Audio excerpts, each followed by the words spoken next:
Hey now, we are getting over, and I am the Silver King, Adam Silverstein, here to lead you through these hard times, Dada, with the latest WWE edition of your favorite professional wrestling podcast. That's right, Getting Over is back once again, and we are just 3 weeks away from WrestleMania 41. So Getting Over is here to break down everything that happened on the road to WrestleMania in WWE over the last week. We're talking Raw, we're talking SmackDown. It is a European sojourn for WWE that we are covering right here on today's show. As we get into everything that we're going to discuss on this loaded program, allow the Silver King to remind you off the top that the Getting Over Wrestling podcast is all about the fight. So head over to Apple Podcasts and Spotify, leave a 5-star rating on Apple, take a little extra time, leave a 5-star written review. If you do, we will read it live right here on the show. And we got a ton of 5-star reviews, a deluge, if you will. We're going to knock them all out right now. Best there is, best there was from Unnamed Finishing Move. 5 stars, love the pod. Silver King and Chris do a fantastic job of diving into the topics of the week, and they provide unbiased takes on wrestling today. It's a can't miss for me every week. Thank you for the 5-star performances you provide each week. Thank you, Unnamed. Acknowledge them with the finger emoji from AKLJRASS. I'm another one of those lapsed fans about to turn 40, missed most of the RA and PG era, came back thanks to McAfee and The Rock, of course. Now I'm all the way back in, and you guys helped getting me caught up a ton into every single storyline, going to my first Mania for my 40th birthday. Hope to see you guys around Vegas. By the way, I'm a Lita guy too, Chris. So there's another Lita guy out there, but that's awesome that we have a brand new listener who literally just started listening because of McAfee and The Rock. I've been curious to find out how many of those wrestling fans are out there, and are they new fans generated by McAfee who didn't ever watch before, or lapsed fans coming back? But clearly what WWE is doing with, moving into those areas to try to gain additional viewers, it is working. We have Top Wrestling Show, 5 stars from Just Adonis. I listened to a few wrestling pods. This pod is the best one. It's thorough in covering the shows. They're not worrying about jokey joke time. They cover the event. Thank you. Well, Just Adonis, appreciate you getting what this show is all about. Number 1 wrestling podcast from EG Movie Man. I make sure to listen to you guys ASAP. I've been a big fan since the ITC days. Silver King and Vintage are the perfect combo. I agree, disagree, or laugh at their takes. I'm never not going to listen to the podcast. Keep it up, guys. Keep being great. And the last one, finally, from Miller TD87, best pro wrestling pod. I have been listening to Silver King since the In This Corner pod and followed him here. I love his insight and no frills takes. Him and Chris both give fantastic takes on the world of pro wrestling. Chris, the Samantha Irvin call at WrestleMania 40 was right up there with one of the best ever. As Michael Cole said, man, I love professional wrestling. Well, that was a absolute ton of 5-star reviews, and we are up to 496, 4 away from the mythical 500 number that we want to get before WrestleMania. So we appreciate all of you doing that. For everyone else who has not yet left a review, please go ahead and do so. But Miller TD87, EG Movie Man, Just Adonis, AKLJ Rass, and Unnamed Finishing Move, we acknowledge all of you. Acknowledge. Big acknowledgement right there. Acknowledge. You know, the idea of reading these all on the podcast, Chris, is it's 1 or 2 per week. We get through them pretty quick. We just keep going. That was quite a mouthful, I'll tell you that. Yeah, well, I mean, obviously we want the reviews heading up into Mania, so we appreciate those of you who are both new listeners or old listeners who are jumping on and doing that, because we like hearing that. Like I say it every time we go through this segment on the show, like it really is just fun to hear from people through the reviews, through DMs, and what have you, and it's nice that somebody actually agreed with me on something. Yes, and look, I want to make it clear, I am not a Lita guy. I think all of us back then were Lita guys. I'm just saying Trish over Lita in more ways than one. That's all. You know, I don't know if I don't think I've ever told this story on the pod before. One time, I'll be quick. Back in, it must have been. I don't think we have a time restriction. We don't need to end the show after 2 hours and 22 minutes. Like early 2000s. some of those WWE women's wrestlers bikini Mhm. stuff starts getting out there, and I'm like in middle school. At the Okay, time, where is and this I going? use like Okay, go I ahead. used the printer at home to print some off. Fair enough. And I forgot to go pick it up from the printer downstairs, and my parents found it. They were like, "What is this?" And I was like, "Oh God!" And it was Lita. Was So the that's where it goal comes from. was the goal to put it on your wall? What like Yes. what were we Well, doing like here? yes, like no, I think it was my locker at school. Okay, fair enough. Because it was like a 8x11 piece of paper, not like a big thing. Right. So I was gonna do that and like show it to kids at school and that kind of stuff. So that was embarrassing. Yes, I can see that being the case. There were some WWF.com photo shoots they would regularly do with like Sable and Sunny and Trish and like, so on and so on, that, I mean, they wouldn't do them today. It's probably the best way I can put it. No. And I know it was a different time, but these were regularly available on a website that kids could go to is what I'm talking about. And they weren't nude or anything like that, but I mean, yeah, I would say like obviously the Playboy thing was a whole different sure. level of stuff, but also like a lot of women celebrities just post. Oh yeah, but they do that on their own accord. On their own Instagram. Yeah, but that's on their own accord though. That's not on a Yeah. company website that kids can visit is what I'm saying. Like, Right. if you're Back then, it following, was a lot. Yeah. Back then you couldn't hire a professional photographer to do your photos. well, you could, but you weren't going to. I mean, You could, but you had nowhere to put them. you know where to put them, essentially. right? Unless you had your own website or, something. Yeah. So It's shout ridiculous. out to Lita. Yeah. Ultimately. Shout out to that entire era. Really. We got to say that. Gonna look good, but she's got me saying, "Hey now!" Speaking of, I don't even have a transition. I was going to say, speaking of, I don't got anything here. Don't forget to subscribe to us on YouTube at Getting Overcast. Not only can you listen to the audio from these shows, but you also get clips from all of our old video interviews and full length video interviews for every new one that we conduct in 2025. We're monetized. We have a bunch of subscribers over there now. We appreciate all of you supporting us.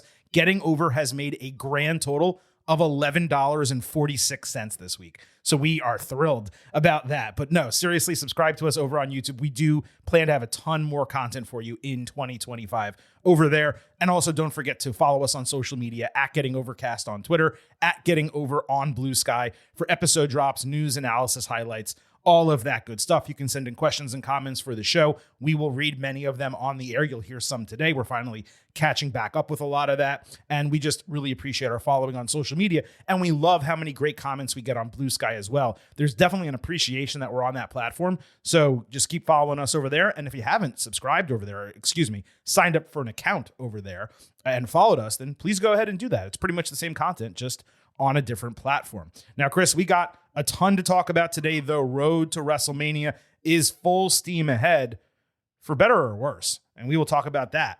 But I'm afraid I've got some news. And really this week, it's less news, more just conversation topics to kick off the show. But the one news item I do have, earthquake and typhoon, the natural disasters, they are being inducted into the WWE Hall of Fame class of 2025 alongside Triple H, Michelle McCool, and Lex Luger. Certainly a deserving team. Personally, I would have loved to see John Tenta get in there on his own. Earthquake, it's more deserving individually than they are as a team. As a team, they really didn't do that much compared to what he did as an individual, but this still gets him in. The class is filling out. It's pretty nice with less than a month to go. I wouldn't say it's the most excited I've been for a Hall of Fame class, but I do love that Paul Levesque and Lex Luger are in there. Yeah, look, John Tenta is probably not a guy you're putting in twice, as a single. Yeah, and this as a is team, one done. So Exactly. yeah, so I understand doing both of them because you can't really tell his story without the tag team either. So I'm good with it. They were a really cool team looking back, unique in many ways, and for your third or fourth tier, Hall of Famer in a class, it works. I like it. Yeah, that's true. And I just love the concept. Like, this guy was Earthquake for a while. Then they bring in Typhoon and they team them and their name is the Natural Disasters. It's so simple and so good. And they don't do stuff like that these days, right? Now, we don't want WWE to be hokey and we don't want Duke the Dumpster Drosy and all that. But Earthquake and Typhoon, that plays still in 2025. It does. So I've always been into them. XIT619 at XIT619 on Twitter wrote in, does it feel like the Stephanie's Places show on ESPN Plus is a bit of an effort to rehab the McMahon name in the mainstream? So this is a really good question. I believe this show debuts on Wednesday. I don't take it that way at all. I see it as a way for Stephanie to get back into wrestling without actually being part of WWE day to day, like having an executive role. It seems like she got completely burnt out for many understandable reasons and doesn't want to be involved with the company in that capacity anymore. This really, to me, just seems like a content play. ESPN does these places for Beyond. Peyton Manning, who's Omaha production company, is the one who like started them, and Peyton has his own version of this, but I think they have like 3 or 4 of them. So WWE and ESPN, they work together all the time. This just seems like a natural thing for them to do, with Stephanie being a pretty good front person because all the talent legitimately likes her. But I do not see it as a way to rehab the McMahon name. I don't believe WWE needs to rehab the McMahon name. Well, I don't know about that last part, but For Stephanie the company, has... I'm saying the company, the family needs their name rehabbed, but the company doesn't. They've separated from them. Sure, yeah, but I just in terms of it as part of the history. So, Oh, sure, yeah. I am surprised, frankly, that this is happening. Like, I know Stephanie is not, not been alleged to be directly involved in some of the stuff, although her name was mentioned in one of the filings of the lawsuit. Mm-hmm. But that ESPN is like getting on board with that, like, kind of surprises me. Now I know it's through Omaha Productions. It's not like directly ESPN, but I am kind of surprised that so quickly someone jumped in to do a big promotional thing with the McMahon.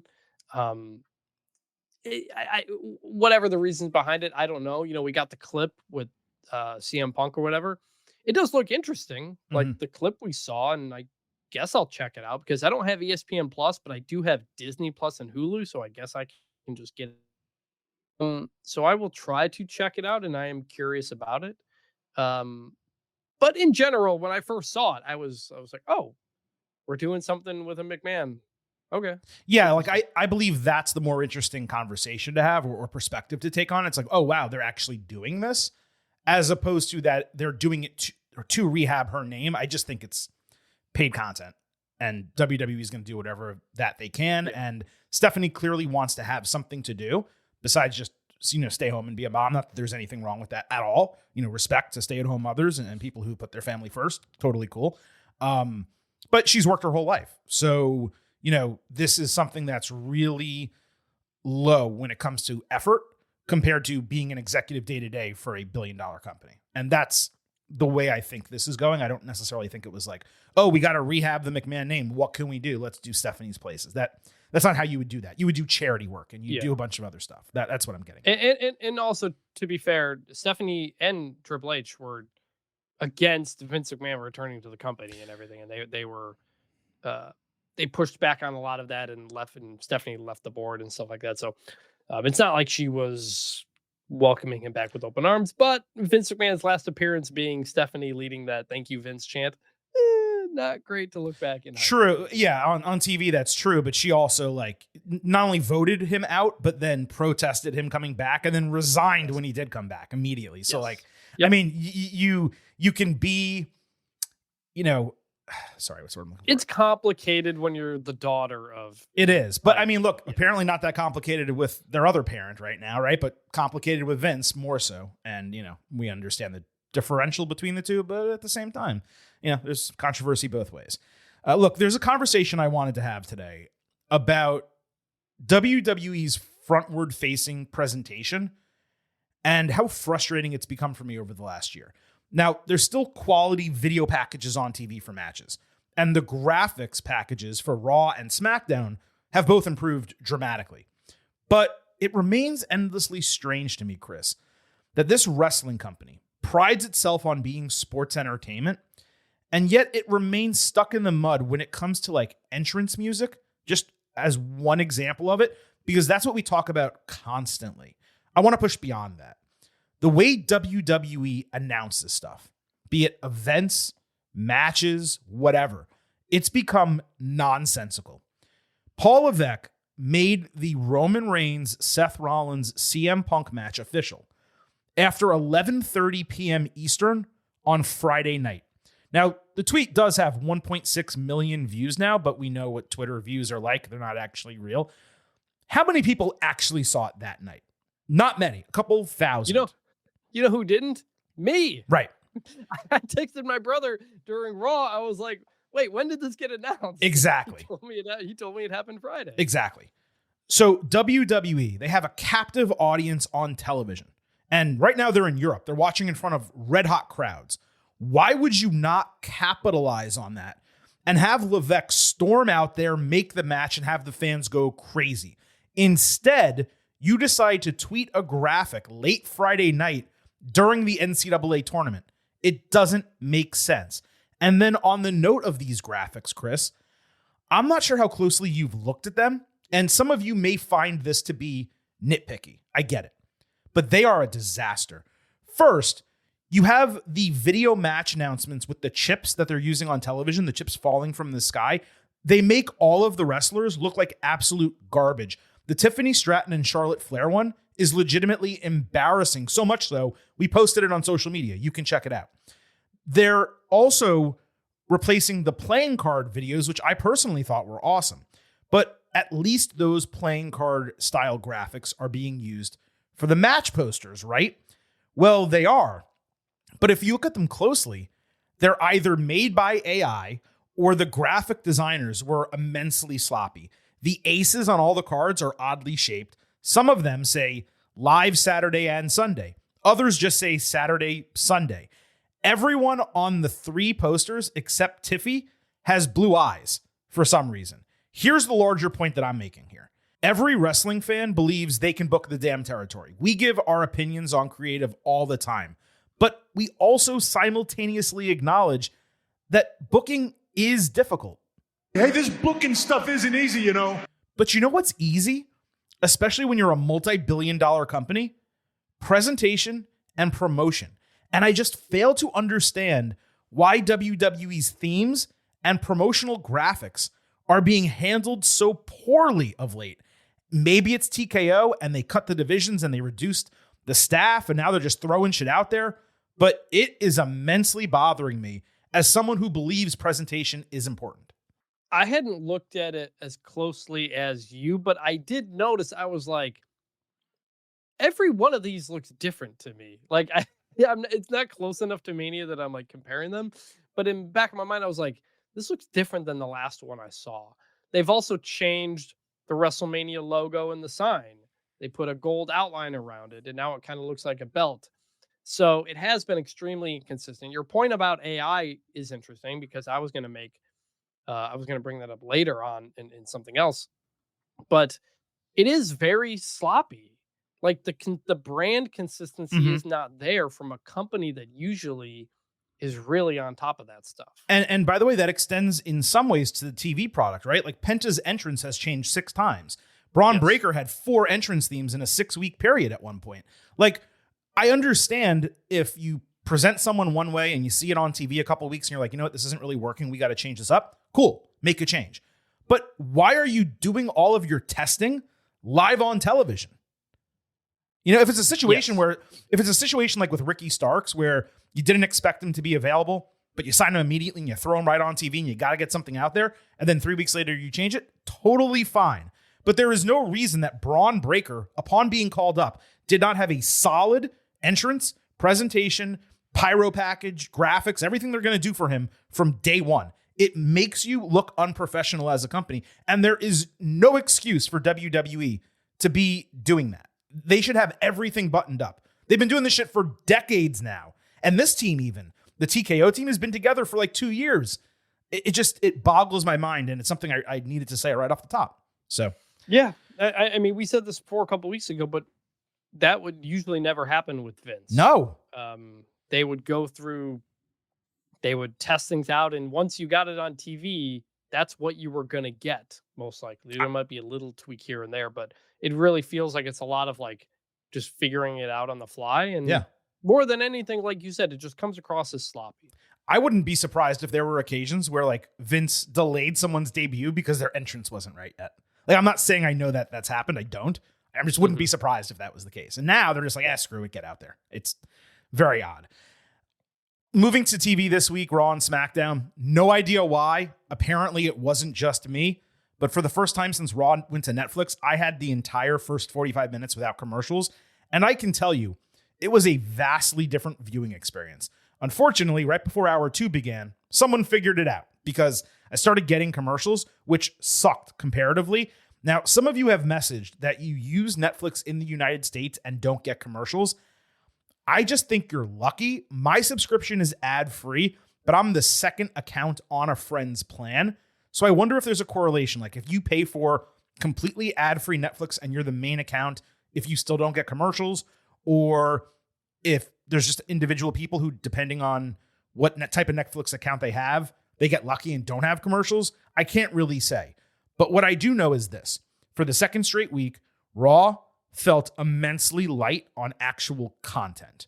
Once the ads came back, it seemed like I was getting one 3-minute break after another. And for the first few months, those breaks were 2 minutes and 30 seconds. Now all of them are 3 minutes. And if I had to guess without actual evidence, it feels like they're jamming 1 or 2 more breaks into the show. And then 2 weeks in a row, Raw ended after 2 hours, and this week it was 23 minutes instead of 22. The shortest editions of Raw, both of them on the road to WrestleMania. Now, this week, none of the matches were short and ridiculous like last week, but it was a far more difficult viewing experience than it had been the first 2 months on Netflix, at least for me. Chris, do you agree? I'm torn because SmackDown is so long that it kills me. Like, it's a terrible watch. It is. And so part of me is like 2.5 hour, 220 Raw, like, okay. You know, if we just kind of get to, and I know the commercial breaks are shorter or whatever, but just the total amount of time I am spending watching wrestling. I'm generally okay with Raw being shorter because SmackDown is longer, but Raw is usually better. And so I'd like a shorter SmackDown and a longer Raw. Right. Raw should be 3 hours. SmackDown, if you want to go short on content, okay. Especially when you're getting a 30-minute John Cena segment to open it up. I don't know. It's been inconsistent. And I don't know how much of that is Europe in that factor, but it is. But like, why would that matter? Just because you don't have certain stars. You have fewer people, so but you can bring over whoever you want. I mean, we talked about this last week, but a bunch of these shows are just people cutting a promo about something that's going to happen next week. And that's problematic as well. That's something else I want to talk about later. Yeah. Yeah. So it's SmackDown's tough. It's a very tough watch. I didn't watch it live because of the NCAA tournament, and getting through that, being able to fast forward through the commercials, honestly makes it more doable, but it's a lot of wrestling. Yeah. SmackDown is too long. Raw is too short. They've seemingly shoved more commercials on Raw, and it's the road to WrestleMania. Doesn't exactly feel like the road to WrestleMania. We'll come back to that in a little bit. Right before we get into the meat of the show, Chris, I cannot understand why WWE put Raw in Glasgow on Monday night when every Scottish wrestler in the entire company is on SmackDown. Yeah. I also have found these crowds to be rather hit or miss in Europe. Now, are they better than the average American crowd? Sure. But some of them have been less impressive than I would have expected. I believe Bologna was stronger Friday than Glasgow on Monday. I'm wondering if it's the ticket prices where you're getting older fans that aren't going to scream and be as boisterous as younger fans. But there's something about this European tour. You know, we had that first edition of, I want to say, SmackDown when this kicked off. And I was like, you know what? I was wrong, about WWE. They shouldn't have done a tour this long in Europe right before WrestleMania. Silver King was wrong about that. But you know what? As it keeps going, I'm feeling more and more right about it because these shows, they're not hitting the same way despite the fact that the crowds are pretty solid. Yeah, like I don't want to rehash the entire conversation we had last week because it was a good conversation, but if we're not getting the full storytelling, then that's a problem. Yeah. We can't have we're a couple weeks away. We should be getting every week Roman, Cena, Punk, Rollins, and like building and building and building. Instead, it's like every other week, and we're cutting a promo for next week. And it's partly a problem with being in Europe. It's also partly a problem with relying on so many part-timers because the full-timers are mostly there. So if they were in America, would we have Roman every week? I don't know that for sure. We didn't really necessarily last year either. So it's hard to say which one is one or the other, but the storytelling is really, really lacking right now. And Europe is probably not helping, although the crowds are helping. Yeah, that's a really smart way to contextualize it. And I do actually want to circle back to that a bit later in the show.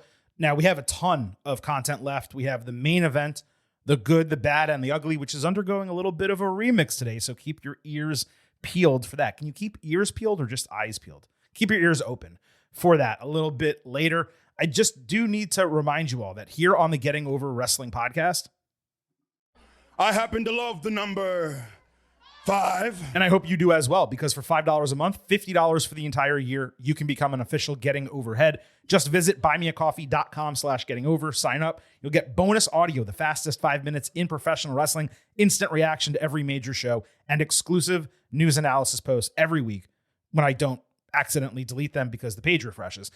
Head over to buymeacoffee.com/gettingover. We would greatly appreciate your financial support as we continue the Getting Over Wrestling podcast. And I did want to shout out our newest member, Sports Reality TV, who signed up for a full year. It's honestly insane, and I feel bad that it's taken me this long to join. I've been a Getting Overhead since the beginning, and even longer with Silverstein's previous pod. It's by far my favorite wrestling pod, and my first listen every week. Keep up the great work, and I'm happy to finally be contributing.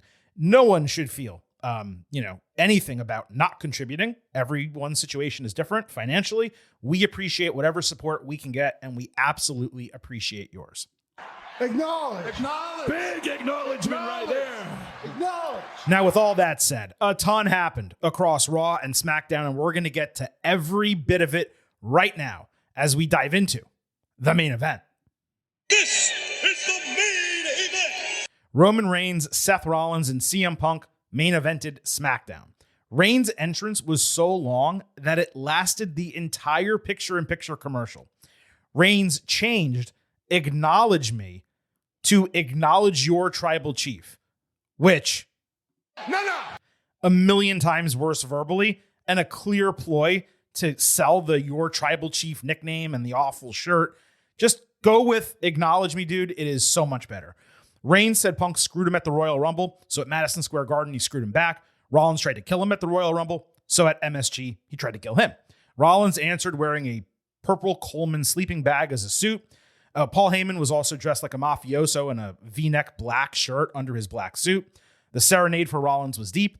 Rollins was angry Reigns didn't let him take Punk out for good, but realized it's always been about the both of them, not Punk. He wanted to add another chapter to their story when Punk's music hit, with Rollins reminding Roman off mic he could have been eliminated already. Heyman got upset off mic that Punk was even coming out. Punk hysterically called them Big Chief and Grimace, pointing out he didn't screw Reigns at the Rumble. It's every man for himself. Facts. And he should be thanking him for saving his ass at War Games. Also facts. Punk reminded Heyman about the favor before driving a microphone into Reigns' head. Rollins used that opening to attack Punk. Reigns pulled him off, and they all brawled. Unlike the women last week, it only took like 2 or 3 guys grabbing each of them to create separation at one point.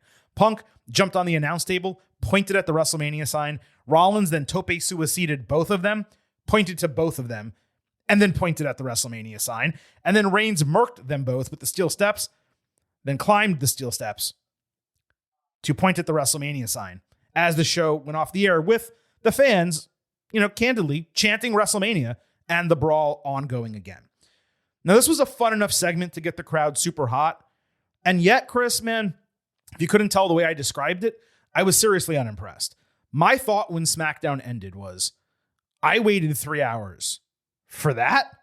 That should never be the reaction to a main event segment involving 3 guys of this caliber, arguably 3 of your 4 top stars in the entire company. It was just empty from a content standpoint. If this was one of many moments that have already been laid across on this road to WrestleMania, then it would have been fine. But given we so rarely get to see Reigns, which you mentioned earlier, this segment badly needed to set the feud on absolute fire with a month to go. Now, they did set out the logical story beats, and they told us why it's happening, but the guys barely got time to speak, and the overall intensity of it just lacked. There was little in the way of substance other than Punk continuing to plant seeds of doubt in Reigns' head about Heyman's loyalty. That continues to play. But here's my biggest issue. In the middle of a hate-filled brawl, these guys hate each other, and that's why they're going to fight. Why are they taking time out to point at a sign? It was ridiculous. Imagine if you were in a street fight and went, ooh, McDonald's, and pointed out McDonald's. And I would bet if you did the math on this segment, their 3 entrances were longer than the total time they spoke on the mic. There was absolutely a way to have them speak more and ratchet up the intensity and still leave plenty of meat on the bone for future shows. And finally, SmackDown literally just gave us the Tiffany Stratton Charlotte Flair pull-apart brawl last week. If you're going to do one with megastars like Reigns, Rollins, and Punk, why the hell are you doing the exact same segment, but longer and arguably better with the women 1 week prior on the exact same show? If you are going to do a brawl like this, A, you need to make it absolutely insane. Throwing shit, destroying the unbreakable announce table, going backstage and wrecking crap. You probably need to do it on the Go Home Raw, not a month out on SmackDown. And you don't just have it end with people pointing at a sign. I mentioned this earlier. You have Triple H run out at the end, incensed, screaming at these guys to stop, and he decides on a WrestleMania match because he's sick of all their shit. That would have been so much more impactful than what WWE actually did, as I mentioned earlier, just announcing it at like 11:37 p.m. on Twitter. This match needs to be developed through words, not actions. And that was my biggest problem with it on Friday. I know I've spent a lot of time criticizing it, but to be clear, it was still extremely solid. The problem is that knowing their star power and what all 3 of these guys can bring to the table, especially on the mic, no segment involving them should be solid. They should be great. There's a month of storytelling and match building still ahead. I remain all in with the booking of this as a triple threat. This didn't change that, Chris. But as long as we get the trash talk we want and need between now and Mania, this will be a distant and forgettable memory. But for one night, it was underwhelming and it was forgettable. It was. A few things. One, you mentioned it, but Roman comes out with the YTC shirt while his Titantron says OTC, and he calls himself the OTC. What are we doing? He calls himself the OTC, but then says, acknowledge your tribal chief, YTC. Like, it doesn't make sense. What, like, again, who is doing this branding of anything going on in WWE right now? Yeah. It's bizarre. Second, what was the favor for Punk? Like, they haven't gotten to that yet. Right. Like, Punk mentioned it and then, like, sort of implied that Heyman bringing Roman out was it, but wasn't. And I had assumed the whole time the favor. I'll clarify that. He was just saying, I still have my favorite, don't forget. Like, he was just reminding people that it's a plot device. That's all. Which is weird because I thought the whole point was going to be, again, this is my something, just because it wasn't what I predicted doesn't mean it's wrong.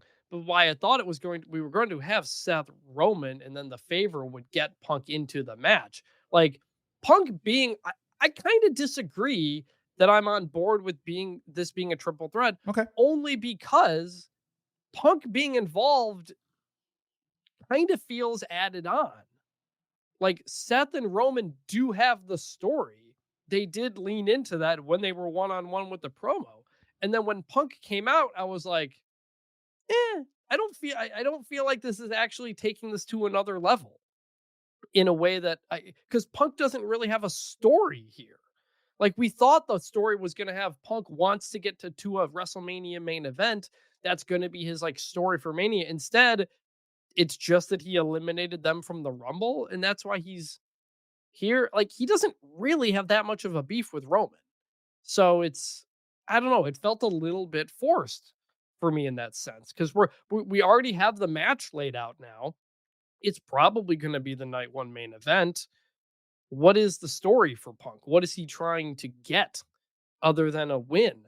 I mean, like, we know that him and Rollins have a beef. We know that Rollins and Reigns have a beef, and Roman wants to get back to the top and all these things. But Punk is just kind of hanging out there. I don't know. Am I off?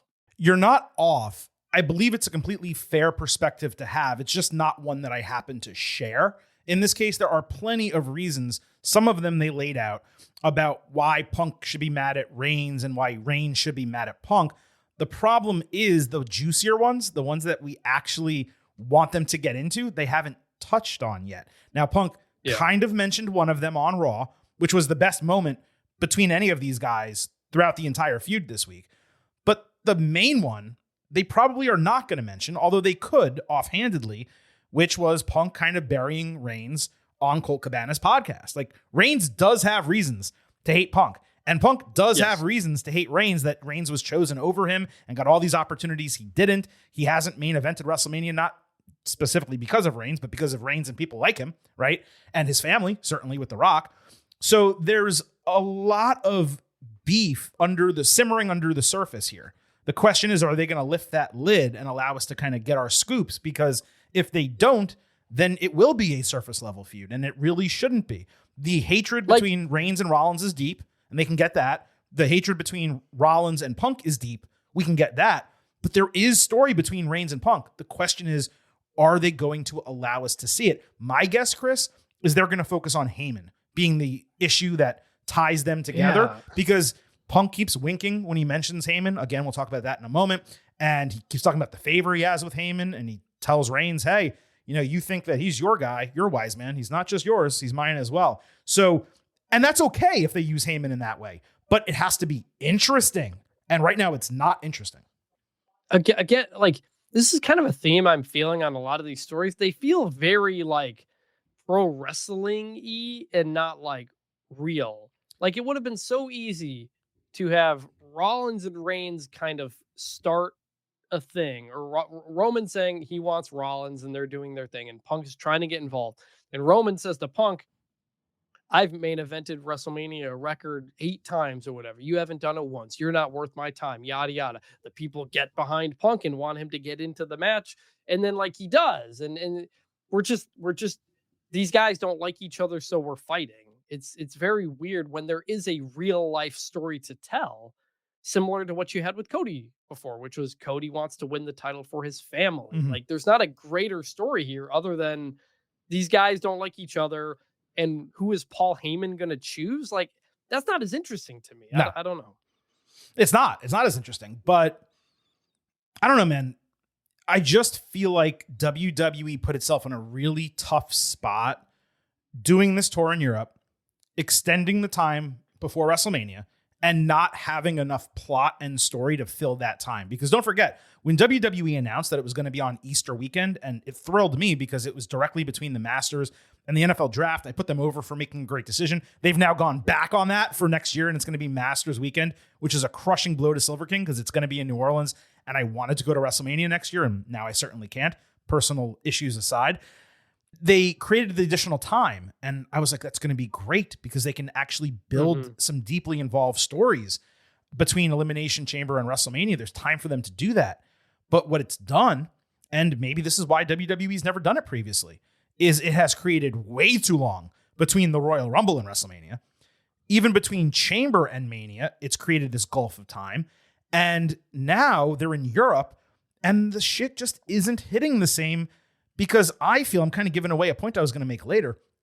I feel like they're saving their hottest moments for when they're back in the United States. Like, why give Glasgow something that you can give Chicago, right? Where the fans that are more likely to buy tickets and go to the show exist in the United States.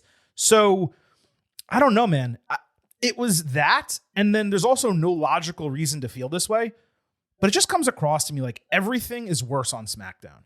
Like, if you did the same segment on Raw, I just know it would have been better. I can't even articulate why.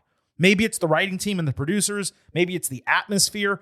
But you've seen it with Drew McIntyre. He's over on SmackDown. He's not as interesting as he was when he was on Raw. You saw the cage match on Raw and the post-match attack with Reigns, Punk, and Rollins there. It was fantastic. We were praising it up and down. It was awesome. If that happened on SmackDown, would it have been as good? Like, these shouldn't be logical questions because you'd say, no, that doesn't make any sense. It's the same company. But there's something about Raw that feels exciting and fresh and energetic. And there's something about SmackDown that just doesn't. Yeah. I don't know. Something about a lot of it just feels off. And maybe it will come back when they get to America, and maybe they will ramp up the stories. But it feels like everything about the pacing toward Mania has been off. Yeah, it's just like running in place or walking in place, really, in many cases. It's annoying. So let's stick with this storyline. We had Punk. He opened hour 2 of Raw, got a huge ovation. He said he's glad to have a WrestleMania match, but he's not getting what he wanted. Or is he? Punk said he works with children. Very few in the crowd, but a few did get that reference, the AEW reference. He talked about getting screwed at the last 2 shows, saying Reigns and Rollins got to go. He said Seth is angry that Punk's return has overshadowed him, and Roman is realizing Heyman is not only his wise man. Then he winked at the camera when he said that about Paul.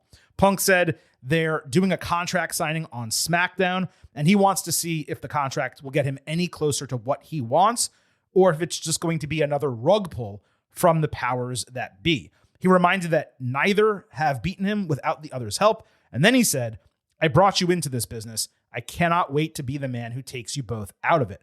And Michael Cole explained to us that he was talking about the Shield, just to hammer it home. But that was really the single best line out of both segments that we got this week for this storyline. Now, the promo was solid from Punk. It was better than Friday overall, but it was another kick the can down the road segment simply to promote the next show. Why does WWE love telling their European fans, hey guys, thanks for paying hundreds or in some cases thousands of dollars, but guess what? The stars you want to see, they're not going to be on the show tonight. In fact, they're going to be in a completely different country on Friday. It's nonsensical. Yeah. It's nonsensical. Now, I cannot say whether I'm into this portion of the storyline until we see what transpires on Friday. But Chris, there's only 2 directions, one positive, one negative. The negative direction first. If what Punk wants is a WrestleMania main event, that is shit booking to do it this way. This guy who is trying so hard to become a number 1 contender since December is now okay with that prestigious honor just being handed to him as a guarantee in a contract. That does not play at all, and it would ring immensely hollow if that was the case. The positive That's direction. what I'm saying. Well, real quick, on that point, that's what I'm saying. From the moment he came back to WWE, he's talked about getting into the main event of WrestleMania. He goes in the Royal and fighting for the title. Hurt. It's been the entire thing. That's why I can't believe that they haven't made it part of the story. That's what's baffling. Now, the positive turn on this would be Punk getting what he wants, meaning becoming WWE champion. And as such, this match gets declared an official number 1 contendership. That would not only be logical, but deserving, just given the prominence of all 3 guys competing. And if you have a number 1 contendership between these 3 guys, that would consequently play much better as a night 1 main event. So it would actually work both ways. So the question's going to be whether what he wants is antithetical to his character direction or right in line with it, because a number 1 contendership is in line with his goals. I hope WWE is smart enough not to waste Punk's WrestleMania main event on doing it just because he wants the distinction. But the way this WrestleMania season is going, Chris, who the hell knows? See, I don't think making it a number 1 contender match works for a night 1 main event if you're not going to fight for the title the next night. I get in wrestling, it would be better. That makes sense. It would be better if you fought for the title the next night. I agree. Yeah. It would be weird that you have actual title matches that are not the main event while a number 1 contender is the main event. It almost would. I'd rather it not be. It's implied probably that it's number 1 contender, but making that the stipulation again, it goes back to what is the story between these guys and what do they want? And I don't really have that because it hasn't reached blood feud level. Reigns and Rollins want the other dead, and Rollins and Punk want the other dead. It's really just Reigns and Punk. That's the through line that doesn't. It connects, and there are ways they can connect it. They just haven't, other than Heyman. Right. And we just did Rollins, Punk in a cage where neither of them wanted to win. They just wanted to kill the other one. So it's now we're going to have a regular wrestling match that's also a triple threat. Yeah, that's where the pacing feels off. So we'll see. I'm just wondering, is there anything else in this feud? Or there has to be. I mean, they got to know. There's so much time left. There's 4 more SmackDowns before WrestleMania. That's why I'm being critical, but I'm not going crazy on this yet because, we said this before, even about the Rock stuff and John. The Rock, we were criticizing him, and all those segments deserved criticism when we gave them. Not changing any of that. But then, like, the heel turn happens with John Cena, and you're like, oh, shit, that was all pretty damn worthwhile, even if we had some frustrations with many parts of it, right? And, like, it feels like this is headed in that direction because, look, this isn't Vince McMahon booking. Like, Paul Levesque, we have seen what he can do. So there's no reason to not give the benefit of the doubt, whereas in the past, we would not give Vince the benefit of the doubt. But at some point, that benefit starts to run dry the closer and closer you get to WrestleMania without actually being mega excited for the card. And the matches booked are extremely solid. I mean, talent on talent, dream matches in many cases. But you got to get excited about them. You can't just put them on a card. That's what the other company does, you know? It's been a very negative start to the show, so I don't want. No, I know it has, but you know what, man? I feel like this is going to be a critical episode because they deserve it. Like it does. On paper, WrestleMania looks great. In construction, exactly, it just hasn't been. And I'm not sure why. And maybe Europe's part of it, and maybe part timers are part of it. So we're not like bailing on it. I still think WrestleMania is going to be great. It's just like everything's missing a little something. Yeah, exactly. Like everything, and I'm not sure what it is. For people who may be like brand new listeners, like just the last couple of weeks, there have been episodes of this show as recently as a couple months ago, where in our good, bad, and ugly segment, we struggle to find bads, where we watch 5 to 6 hours of WWE TV and we're like, man, they are cooking. And sure, maybe there are things we like more than others, but objectively, they're not bad. But the last couple of weeks, like I'm going to tell you, there's going to be some bads in the good, bad, and ugly this week. And even in this main event, there's things to praise coming out of these segments, especially Punk. I just told you he had a great line on Monday night. John Cena and Cody Rhodes, we're going to talk about them next. Some great parts of that. There's also a lot of parts where you're looking at it and you're like, why are they doing it this way? And this doesn't make any sense. And does it give something away? And it's frustrating. And when we talk about Reigns, Punk, and Rollins, why are we doing another contract signing? Every part of this storyline.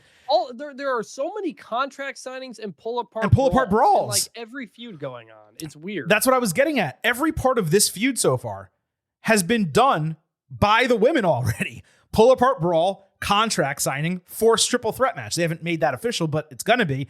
Is WWE really incapable of being more creative? Here's an idea.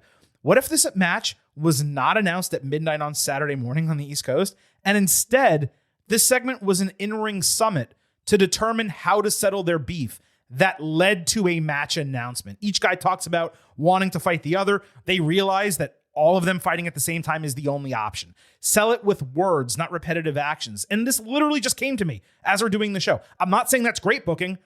It's better than doing the exact same thing across 3 different storylines. Yeah, agree. All right, let's move off of these guys and over to John Cena and Cody Rhodes. Cena opened Raw, again getting massive heat and heavy boos. Dude had a sneaky smile on his face. You can tell he's really happy to be a heel, like personally.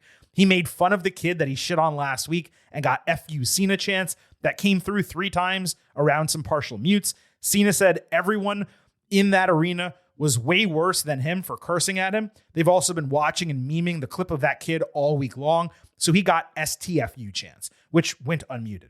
Cena called the fans sad. He lured them into what chants by speaking rhythmically, which was masterful. He was incredible the way he commanded the crowd in this segment.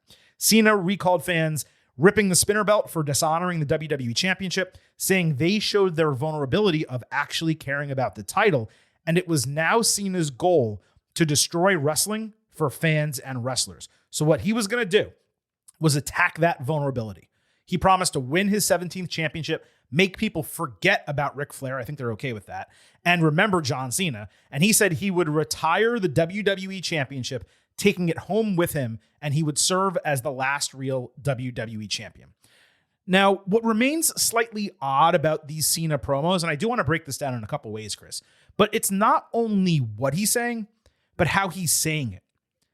He's speaking in this slow, drawn out, deliberate, monotone voice. And it's clearly purposeful. It's like he's trying to act as a movie-style supervillain mastermind who's kidnapped someone's wife in The Fast and the Furious, as opposed to a professional wrestling heel, if that makes sense. I'm not sure whether it's more effective than going angrier, darker, sharper, more cutting, but it's an interesting choice. The specificity of this program compared to last week I thought was positive. But he did take a while to get to his point because he likes playing the crowd so much. And much of what he said is superfluous, meaning it comes across like repetitive and different beats of the same drum, calling the fans sad and pathetic over and over. We get it. You hate us. I would rather him spend more time on the main course, not the appetizer. On the surface, I'm way into the concept of Cena's motivation. The fans don't deserve anything more for him. He realized how deeply they care about the WWE title, so he not only wants the title for the prestige of holding the record, he wants to take it away from the fans so they can always remember Cena's the guy, and they're forced to think of him as the greatest of all time, no one else. That plays. It also seems like they're kind of doing an inverse Summer of Punk storyline. And it's kind of brilliant if that winds up with Cena and CM Punk, and Punk saves the title as opposed to Cena being the one to save the title. It'd be cool if they go in that direction. But some of the specifics here concerned me. So I'm going to put a pin in this right now, giving my take on the way he cut his promo, the content of it. I'll let you kind of get in, and then we'll talk about some of the specifics that bothered me a little bit when you think about them deeper. I don't know, man. I don't know what is going on here. This is very, very weird. And I want to shout out, I got a couple DMs from people who said they wanted to make me feel better that they agreed with a take I had on the show last week, which was that. Interesting how you get those, and those don't come into my inbox, by the way. But They want to reach out to me directly because they know that you're hiding the positive. I promise I'm not. I wish there were more positive ones. I promise. So, like, he basically cut the same promo again. Like 90% of this was the exact same thing he did last week. I'd say 60%, but okay. Yeah. Like, he's basically saying sticks and stones. He's like, you can curse and blah, blah, blah. It doesn't impact me. The spinner belt, that happened 20 years ago. Mm-hmm. What are you talking about? Most of this, I was like, what do we Well, do? no, what he said there, let me just interrupt you really quick. That was true. Yeah. People hated the spinner belt. He's won the title multiple times since then, and he hasn't brought it up since then. You know that. Well, yeah, this is all had the title since the spinner belt. Yeah, but this is all long-held frustration coming to the surface. That's the point of him turning heel. Like, it's all this stuff that's been building up inside of him. But why is it happening now? If you hate the fans and hate everything, like, they finally got around to something, which is saying, I'm going to win the title and retire it and be the real champion, which sounded a lot like CM Punk calling himself the real AEW champion. That did, I'm yeah. going to bring up. I agree. Going to bring that up again. And they're selling a shirt that says last real champion or something like that. So, like, they finally latched on to something, but it has been 2 weeks and there has been zero mention of The Rock, which was the whole point of all of this. Like, why are they not talking about The Rock? It was so set up for Cena to be like, I want to win. This is my, and retire the belt and be the best. And The Rock was the best way for me to make it happen. Like, why is he not talking about The Rock? That is really, really strange. It's the number one thing people want to know. And we have now heard him twice. And Cody hasn't mentioned it either. So it's like, we're pretending that didn't happen. It's a disassociation. Yeah, I don't believe that's the case. I disagree with that. Now, if we go another couple of weeks and that's the case, then I'll agree. But they need to establish Cena's own motivations for this. They need to establish that this is a feud between Cody and Cena.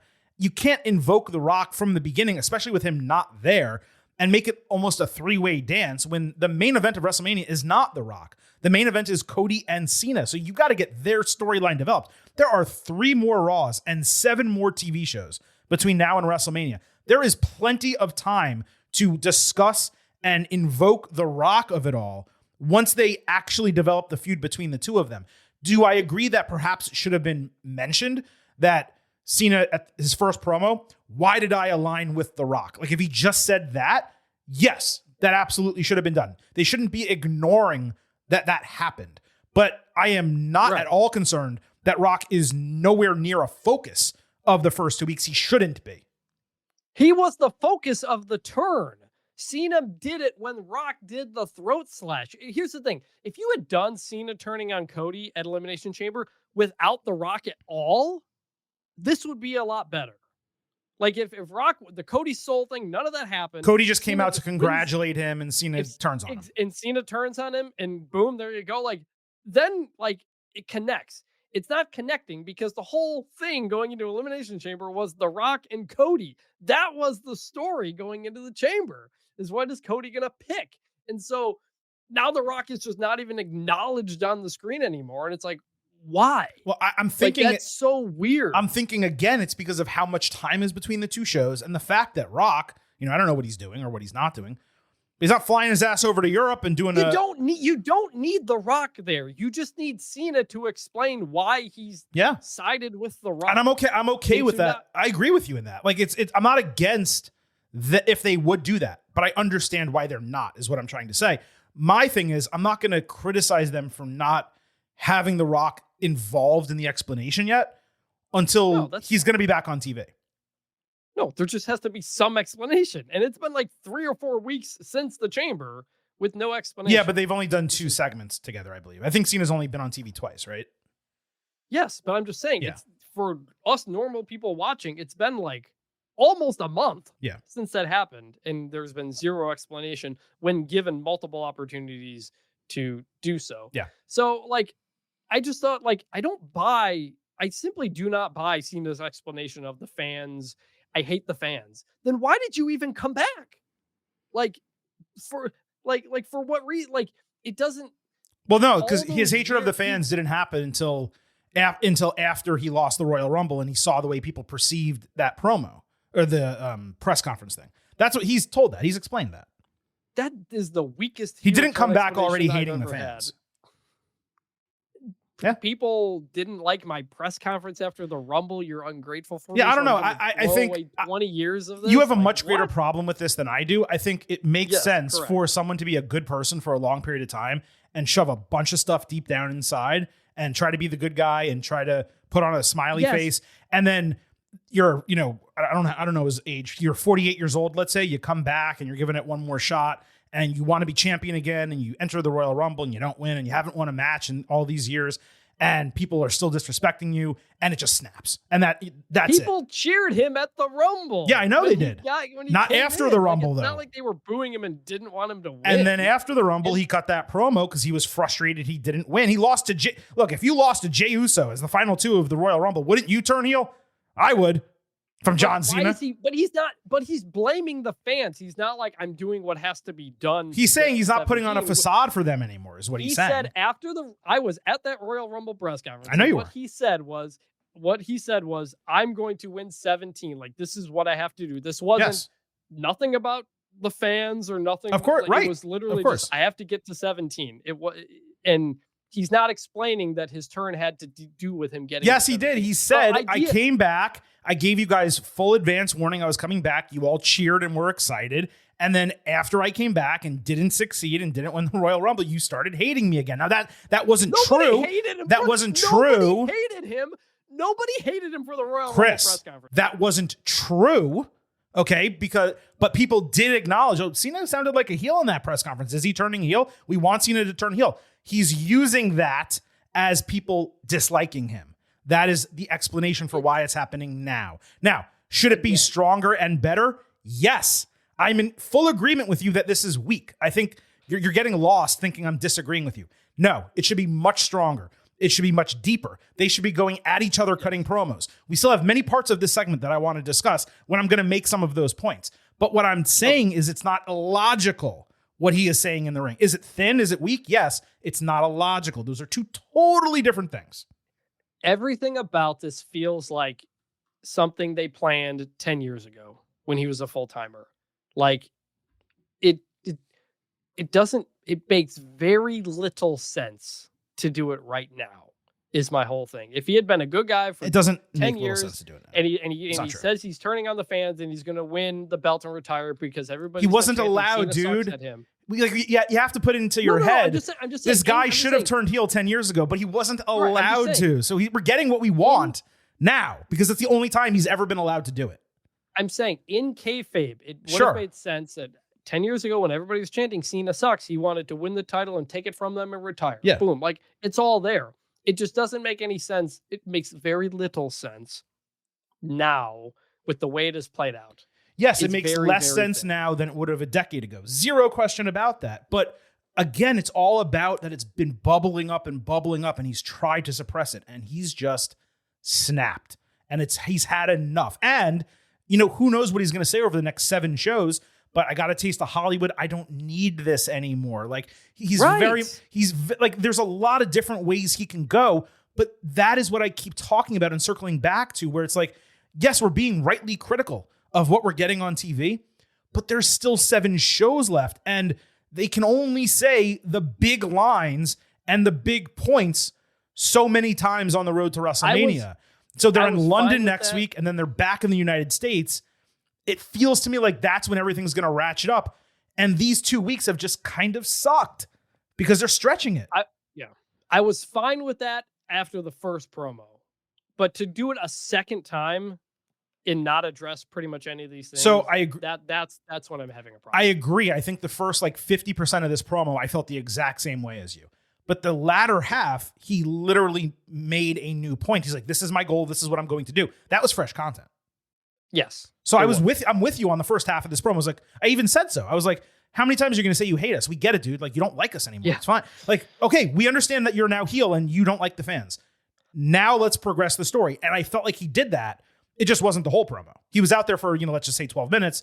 We got 5 minutes of, okay, here's where this is going. You know what I mean? So, all right. So what's the other? Well, here's my actual issues with it. You didn't even get to my criticism of the promo. So first, invoking Ric Flair and making him out to be some kind of hero who he wants to topple. That's not the way Flair is perceived in 2025. And because of that, it fell flat to me. Now, maybe that would have worked in 2015, not 2025. I can only pray, Chris, that Flair is not utilized in this build. Because it's a possibility, right? You would think not. But now that they've said his name on television... it kind of has to be. Well, yeah, it kind of has to be. But also think about who is making the decisions here. Paul Levesque loves Ric Flair. Dwayne Johnson loves Ric Flair. And even Cody Rhodes, who maybe, these days he feels a way about him, but historically loves Ric Flair. These are 3 guys. If there were any 3 in wrestling right now, who I could see absolutely being perfectly fine with Flair getting involved. So my fingers crossed, that is not the case. I mean, like Ric Flair being in Cody Rhodes' corner, I kind of get it. I'd be okay with put the Rock, ringside front row for the match. I would not be okay with him on TV as part of the storyline. And you put The Rock in Cena's corner, and maybe they do a little thing. I feel like that's where that's going. Because if 17 is the story for Cena, you kind of, in Ric Flair is available, you kind of have to involve him. Right. That's assuming he's not under some kind of contract still with AEW or they won't let him out of that. We don't know. But that's why I'm saying sitting ringside in the front row during the match, and he's there, fine. I don't want him on screen, on Raw, involved in the story. I don't want him ringside for the match, inside the barricade. Are we going to get, by the end of this story, are we going to get a Ric Flair blade job? He'd probably do it even if it wasn't planned. Is The Rock gonna bloody Ric Flair at WrestleMania? And beat him with the strap? Yeah. Yeah. So I kind of like it. That was my first issue. My second issue is this gimmick of retiring the championship. It works. But Cena seemed to indicate in his promo that he was going to do that immediately after WrestleMania. Maybe he wasn't clear. Maybe I misunderstood. But if that's what's on the line, retiring the WWE Championship immediately after WrestleMania, doesn't that take the suspense out of the main event? Because they are clearly not going to actually retire the WWE Championship, nor is Cena going to have his last match of this retirement run during WrestleMania when he's already been promoted on shows after it, including Backlash, literally the next month. So I was generally into all this. It's a great promo, the second half of it. Interesting direction, but that specific, the Flair specific, and some of what you mentioned, the repetitiveness of the first half, that's what bothered me. So what do you think about the retirement of the title being part of this? And Did you seem to believe, like I did, he was saying he would do that immediately after WrestleMania? I did, and it was the first logical timeline thing, but he didn't fully explain it. Like, if he had just said, I said I was going to be here all year. Nah, I'm going to win the title at WrestleMania and retire then. And If he said that, yes. Yeah. Like, that's a real heel way to lean into explaining the timeline of, like, why are you even back if you hate everybody? I'm going to come back, get the title, and then bail early. You know, like, that'd be kind of a clear heel way to do it. But I agree with you that it would take the suspense out of the main event, which is kind of weird. Yeah, I was thinking about it while you were talking, and I still stand by what I just said and what you just said about it, taking the suspense out. But if Cena did win the title at WrestleMania and retired with it, quote unquote, immediately, maybe he does try to do that, except then you have Cody or Punk himself, because it is kind of Summer of Punk, like attack Cena at a movie set or at his home, and you force him to come back and defend the title, and then he loses it, and he realizes the error of his ways, and that's when he goes babyface. But again, the dude's already advertised for Backlash, so it's just so strange the way they did that and how unclear it was what Cena was trying to say. Because again, if he said, I'm going to win the title, and then in December, when this ends, I'm taking it with me into retirement, you're never going to see it again. Zero issue. But the idea of him winning it and retiring immediately, that is not what they have told us is happening on the Cena run. Yeah. And I would say the Summer of Punk, that Money in the Bank, the storyline going in, if Punk wins, he's leaving with the belt, and if Cena loses, he's fired. I guess technically you could say that ruined the suspense, and then Punk won anyway. So right. Everything that you laid out there is, and then he came back anyway, and it was like, but that's Vince McMahon booking, right? That's when it got weird. Right. That's why this is problematic, because it's like, if you're going to pay that off, then Cena's got to go away with that title for probably 2 months. And then you got to do something like he's on a movie set and he gets attacked and he has to come back because he needs to get revenge. You have to figure out a way to make that work. But if they're saying, if the stipulation for WrestleMania is the title's on the line and Cena's going to retire with the championship if he wins, and maybe they swerve us, but I'm going into WrestleMania thinking, well, there's no way he wins the title. Because I remember when Punk left, people were saying, like, hey, he should go, like, fight with it on the Indies. Yeah, Ring of Honor like he should go to. We actually wanted I wanted Jey Uso to do that when he quit. Go show up somewhere else, and they didn't do that. But I believe, I think it was at like a Comic-Con panel, and Triple H was up, and Punk had showed up or something like that with the belt. I don't remember if that timeline exactly That sounds overlapped. right, like, actually. They briefly kind of did something like that, but so like I wouldn't rule it out actually, and I don't hate it. So maybe you are right. Yeah, maybe I may I'm also just be myself out of the predictability of it. Yeah, it's possible that I'm just being pessimistic, saying that it ruins the suspense, and maybe like that's what they want us to think. And then he actually does win, and we're like, wait a minute, what? And then he goes away, and that's the story that they tell. And then we're looking at it, man, that was pretty genius that they did it that way. But what I would do if you're going to do that is you say, I'm going to win that title, and you're never going to see it again. You're like, what the hell does he mean by that? And then on the Raw after WrestleMania, he's like, peace, I'm out. Walks out with the title, gets in a limo, drives off. Now you have a story. Instead, they're giving it to us on March 24th. WrestleMania is April 20th. I mean, I will say, though, that is kind of a weird way to break the record, though, isn't it? Wouldn't you generally want the Cena gets number 17 and like some big grand celebration? Well, I think they'd still get that, honestly. I think he would still get all the pyro and all that, right? Yeah, but I don't know. Like, you'd want it to be like the big grand fair, like make it a nice happy thing for everybody, and instead of making it part of a one-off story. Let me ask you this. I don't know. What if he wins 17 as a heel, drops it, wins 18 as a babyface, wins it twice this year? You would have to do both. You would have to do both songs. Yeah, you would. Am I gonna have to sing twice? You would. You would. You'd have to rap both songs. That'd be incredible. All right, so we didn't even finish. This is the Cody part of the whole promo. So Cody interrupts Cena. He got extremely loud soccer-style chants saying Cena can't take the title from the fans until he takes it from him. Cody admitted he might have underestimated this version of Cena last week, but Cena made a mistake, saying he would end the timeline of wrestling by taking the WWE title. Rhodes laid the strap on the canvas. He unbuttoned his shirt. Notably, didn't remove his jacket, which one would do if they were actually fighting. They squared up, only for Cena to dip out. As he left, Cody said he wouldn't let it happen. Cena's need to take the title doesn't outweigh their need to keep it, and he would retire without becoming champion again. My immediate thought when Cody finished speaking was probably only funny to me, maybe you, but I have been forced to stomach. They've been shoving it down my throat. Multiverse and timeline related content for the last 3 years in media.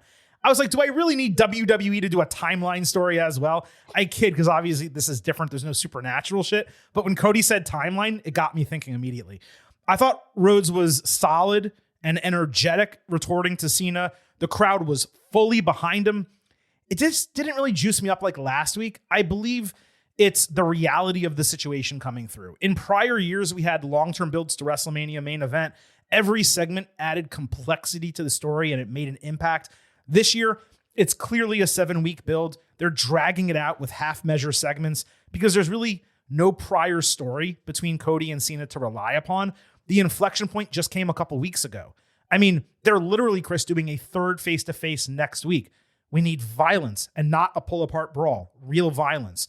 And now that we have Cena's explanation and his stated goal, and this is why I countered what you said earlier, right? Last week was his explanation for turning heel. This week is the stated goal.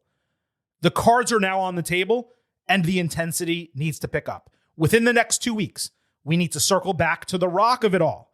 And we actually need Cena and Cody insulting each other. These guys have to get cutting and deep, get offensive with one another, because right now it's white meat babyface against former white meat babyface acting like a movie villain.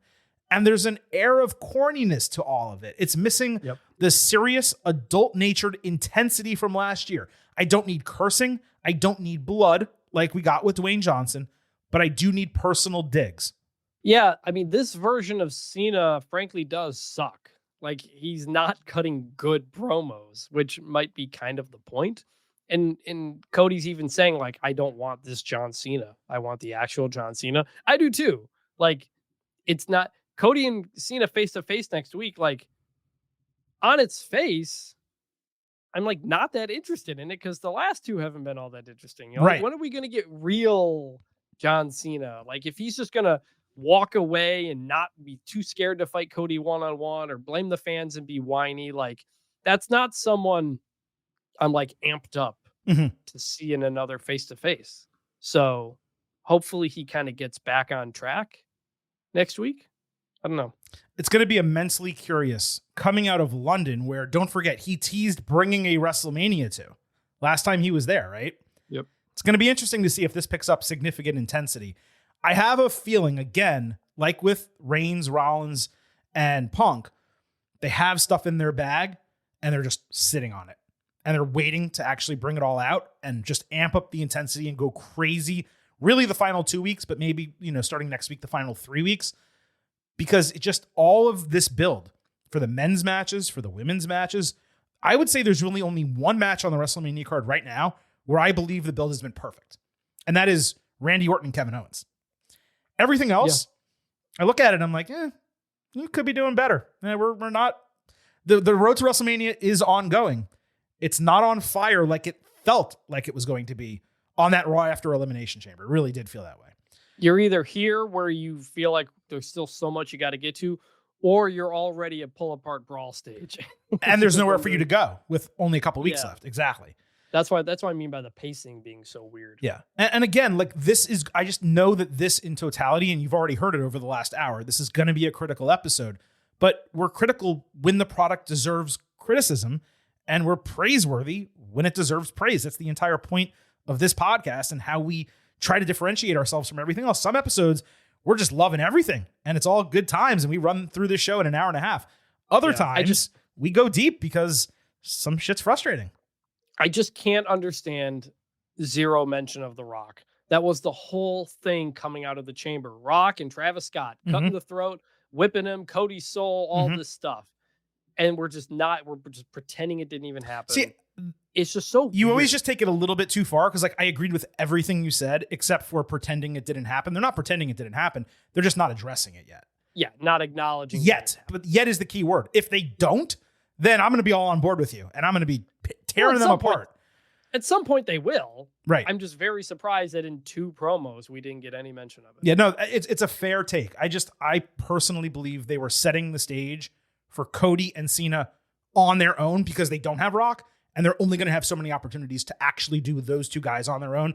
Let's see next week if the third face-to-face between them delivers much of what we're hoping, whether it's a Rock mention, whether it's barbs being actually thrown at one another as opposed to the idea of WWE and the idea of the fans, because that's what it's about right now. We want it to be personal. Instead, it's larger. And that's okay if you want to set the scene. But eventually, you need to get into the actual feud, because people don't pay money to see John Cena fight WWE or Cody Rhodes to just defend WWE.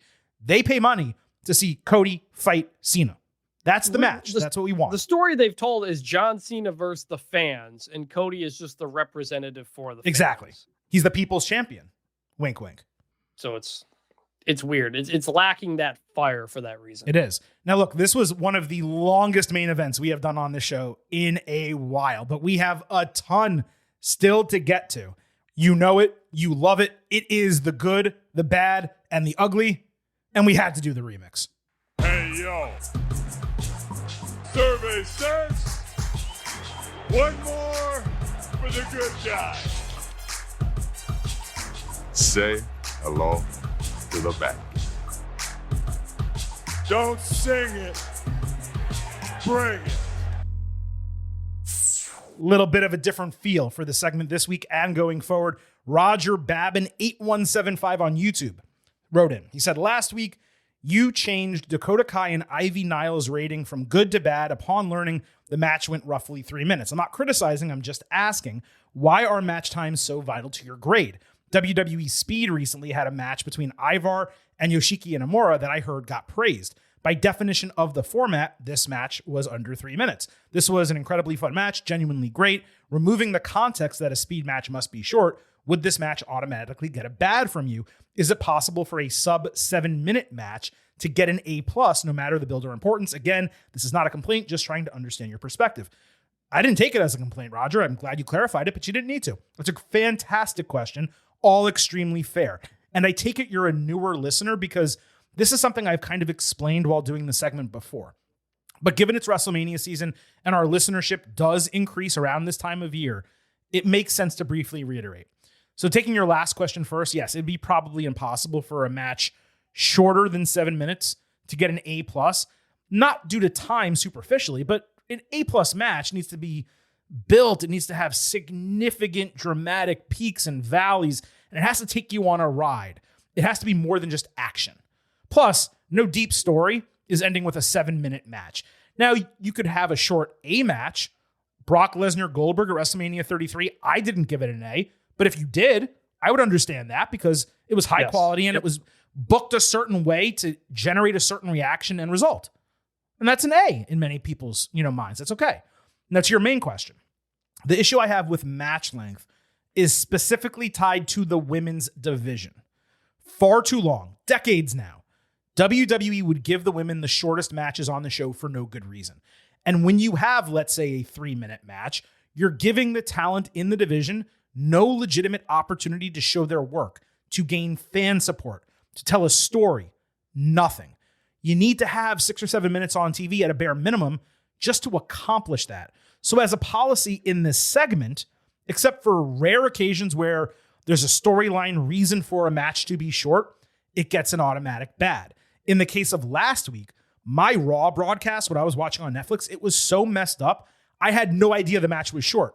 I assumed it was 6 or 7 minutes, and I accidentally fast-forwarded through some of it because WWE has not done that to the women in a while. When Chris informed me otherwise, I changed my grade.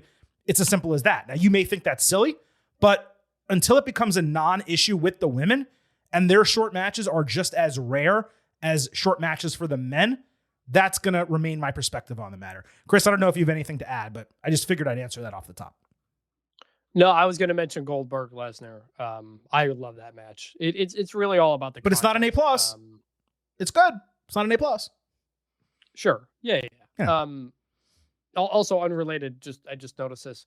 Pat McAfee is doing his show right now from his studio, which means he went from Glasgow to Indianapolis in 24 hours to keep working. Dude works hard. Just want to give a shout out to him. He, as we mentioned him earlier, but for whatever deserved criticisms and undeserved criticisms, I threw at him one last week. That was my fault. Actually, it was more to Michael Cole, and I'll address that later. The guy works his ass off, no question. Yep. So agree with you on the short matches overall. All right, so let's get to everything else that happened across Raw and SmackDown. Tiffany Stratton and Charlotte Flair did a split-screen interview. Flair interrupted immediately, calling her a pick-me girl, saying she didn't buy into the hype and chose Stratton because she felt sorry for her because people compare them, yet no one actually compares to her. Charlotte shit on her title win. She said it was aided by Money in the Bank. She called her undeserving. Tiffy reminded that she supported her once, but Charlotte said she may have believed in her, but she wouldn't just open the door to let her walk through it. Flair basically cut Stratton off every single time she got a little momentum in her promo, and Tiffy largely failed to measure up from a promo standpoint face-to-face with Charlotte. It seemed like a portion of this may have even been trimmed for the United States audience, just so that Tiffy didn't come across worse than Charlotte was making her look otherwise. We discussed this last week.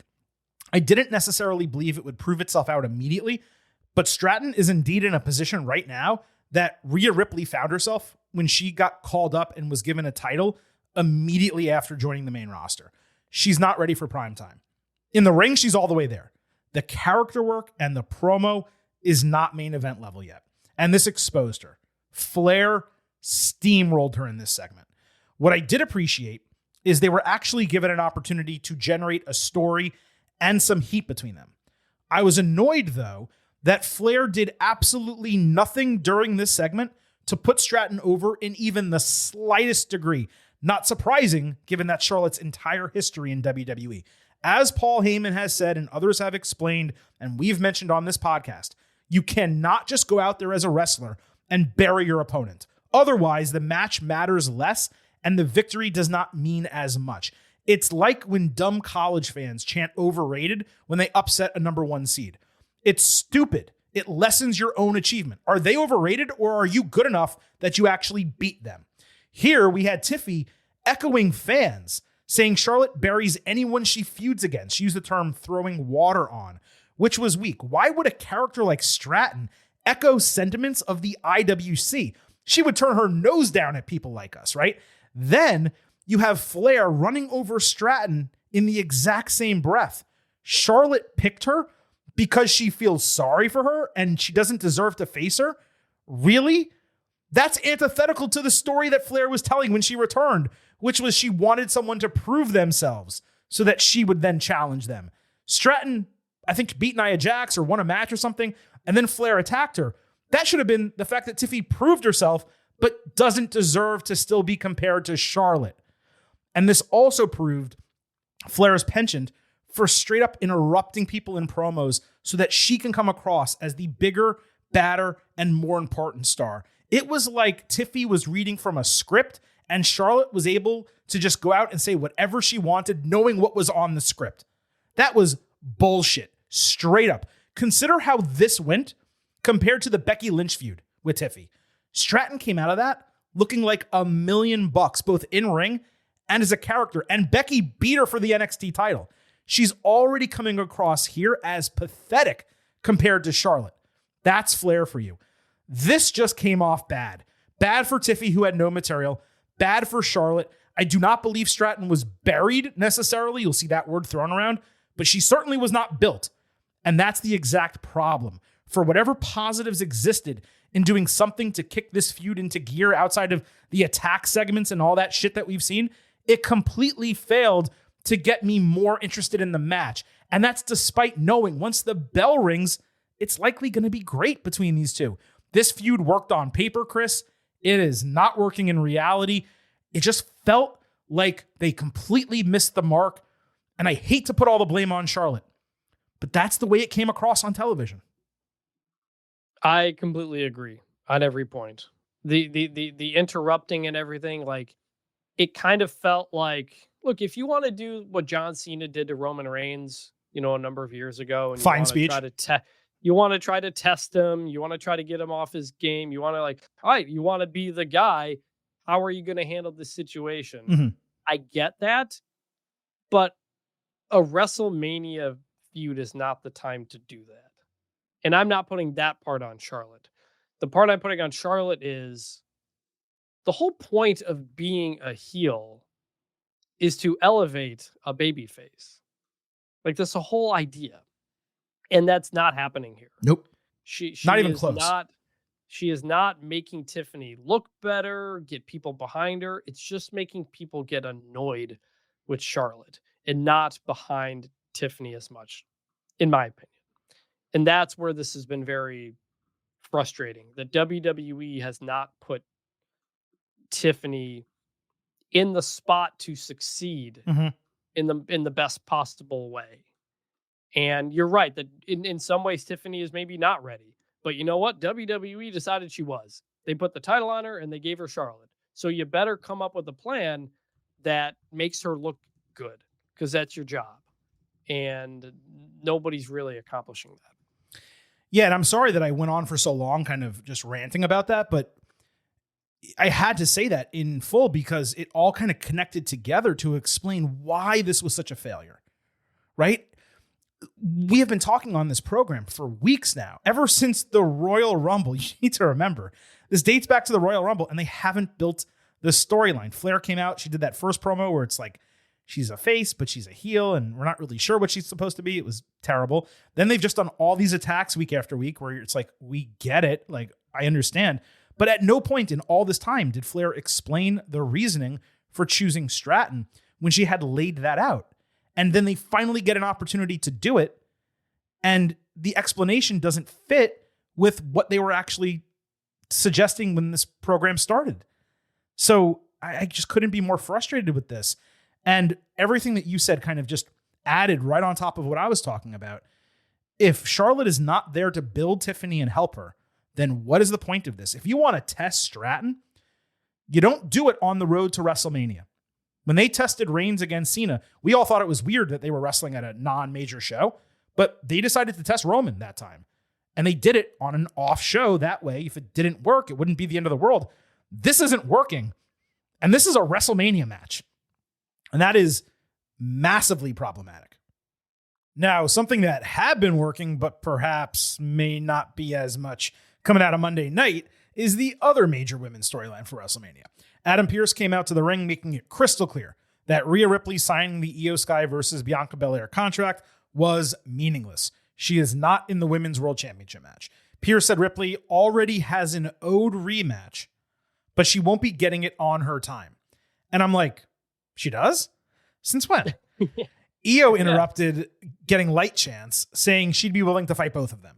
But Pearce wanted her to hear him out. So Belair interrupted, taking the other side. She doesn't want to fight both of them. She wants a one-on-one match and won't let Ripley invade it. Pearce again tried to explain, but Ripley interrupted. Rhea said she didn't care about WrestleMania. Since when? She just wanted her rematch. Bianca said she could get it after Mania, assuming she would walk out as champion. Ripley shoved Sky in the face like Belair did last week, and they both did 2 weeks ago. Pearce screamed at all of them, announcing he would be giving Ripley her rematch next week, and the winner would get to fight Belair, and they all could have known that if they just shut up. The challengers again jawed at each other while clearly just waiting for Io to attack them. It became a choreographed, like, three-way brawl to give us a taste of the eventual triple threat we all know that we're getting. Io got most of the offense, but she did eat a kiss of death over the top rope into Rhea ringside to end it. Belair was clearly booed during this segment, and the crowd reaction was just mediocre to all of it. Then later backstage, Pearce informed Belair she was going to be ringside for the match, but she'd actually be in the ring because she was going to be the special guest referee. Chris, this entire segment was immensely contrived. It was the first part of this build I actively disliked. Immensely repetitive from the last 2 weeks with Io getting shoved aside. The first time was great. The second time, I could stomach it because it was a callback. Now they're just going to do this every single week. Like, what are we doing here? More egregious, WWE does not do automatic rematches anymore. Liv Morgan did not get one when Ripley beat her for the title.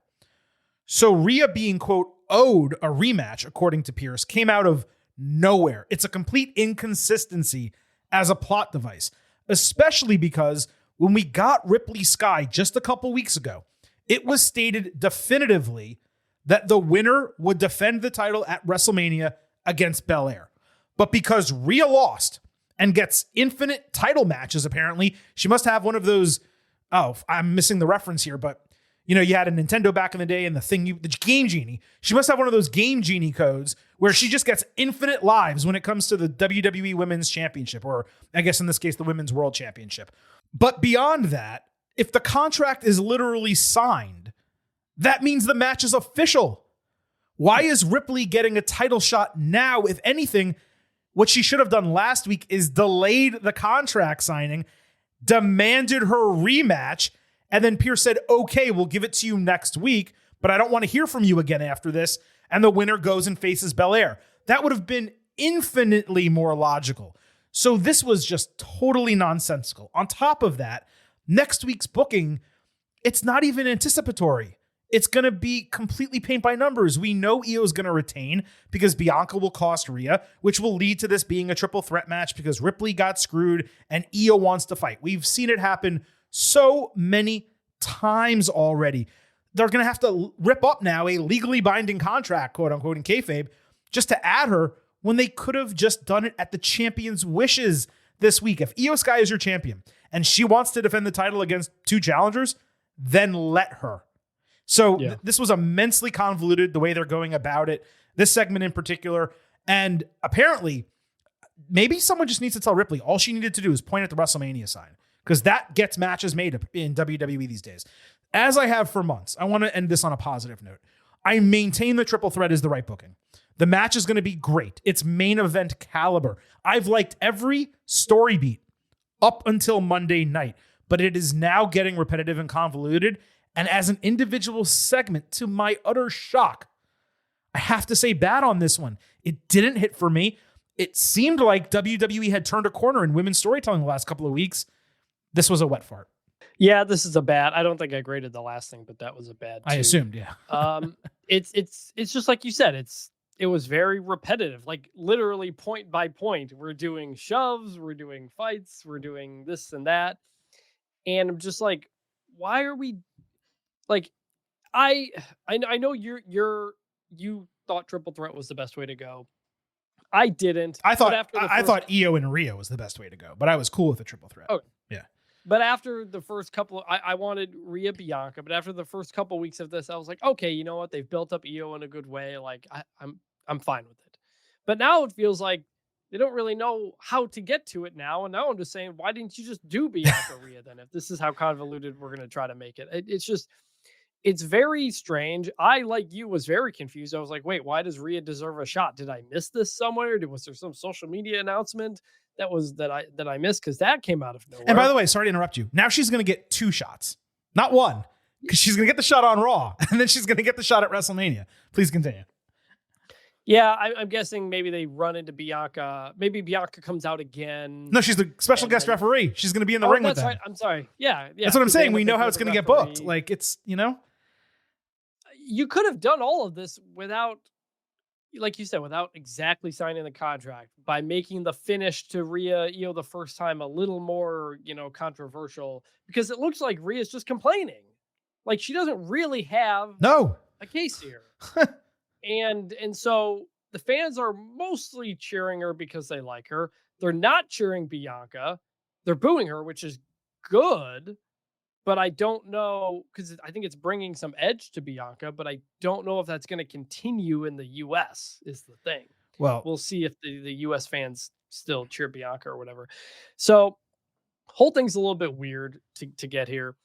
Also, Rhea was just wearing a lingerie top as her top, apparently. It looked like that, yeah. So, not complaining. Now she can do whatever she wants in terms of that. Yeah. So it was a lot of mess. The match is going to be great when we eventually get there at Mania. It's just another week of like, well, we either started too early or start too late, depending on the story. And then we just kind of got to figure it out in between. And we're in that stage. It's just, we're coming into WrestleMania with this feud. And I will restate, as far as I'm concerned, for my money, they're the 3 best women's wrestlers in the company. Forget just in ring, just the overall, what they can do. They're the 3 best, outside of Becky Lynch, of course, who's not there. And look, I'm not asking for Becky, Ronda Rousey, Charlotte Flair, epic fight with New York, police officers arresting them and crashing cars and kicking out windows. But if you compare some of the story beats we got for that feud to this, it just pales. I know it's an entirely different storyline, but there's no reason this is not being booked better, especially because, Chris, it's not like the creative brain power in WWE is going to the men's world title programs or the mid-card titles or the tag team division or anything else really on these shows. Is this at all souring you on a future Rhea Bianca? No, because this is really just the start of that storyline because they don't really have that much of a storyline. No, but it's also weird that kind of this is the way we're starting it out after holding off on it forever. Still just no. I think the heat between them is actually kind of carrying it because they just keep going at each other. And Io is the third wheel in kayfabe and reality, but she's also the one who's being disrespected and is going to get overlooked. And we have a feeling we know the way the match is going to transpire because of that. So she's going to come out on top of the other two best women in the company, fingers crossed. And then that sets their stage for the next 12 months to get them into the match that we believe they can have to main event WrestleMania. And I don't just mean necessarily main eventing night one. I mean, Bianca Belair, Rhea Ripley is a night two caliber main event, whether it gets it or not. We don't know what's going to happen. But my point is, Chris, like when it comes to any wrestling, any division, mid-card men's, main event women's, it's the booking that determines where matches are placed. Because like Paul Levesque, he had that press conference, I think it was after the Royal Rumble. You were there, you can correct me if I'm wrong, where he was asked a really good question, rarely a good question at one of these press conferences. Do the women have a chance to main event WrestleMania? It might have been actually at one of those conventions he went to or something.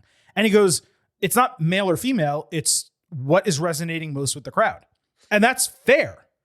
But if you want this to resonate with the crowd, you need to book it as well as you book a top men's storyline. And it kind of seemed like they were going there the last couple of weeks. This was a major step back. Agree. So hopefully it's better next week. One more thing before we get off of this. I want to say something because it's not really sitting right with me. We have now seen these ladies, Chris, in front of European crowds for 2 weeks. Io is the pure babyface champion. She got her just due. She wants to fight over being disrespected, excuse me. Bianca is a babyface winner of Elimination Chamber. She's owed a title match. She's done nothing wrong. She just wants to get hers. Rhea is out here whining and complaining, inserting herself where she doesn't belong, disrespecting Io, and trying to take Bianca's shine. Yet it's Belair who is getting roundly, not loudly, but roundly booed. And that's not really sitting right with me. It may be as simple as Io and Rhea are more over right now, and I'm projecting, but Belair is being booed when she's not acting like a heel. I wish she was acting like a heel because she's better as a heel than a face, but she's not. And the way these European crowds are responding, it makes me question why they're booing her. It's a fair point to bring up. Absolutely. And it's also why I want to kind of see if it continues or not when they get back here. Because Bianca is obviously extremely over, extremely popular. I couldn't tell you if I go back to previous European tours, how the crowd reacts to Bianca.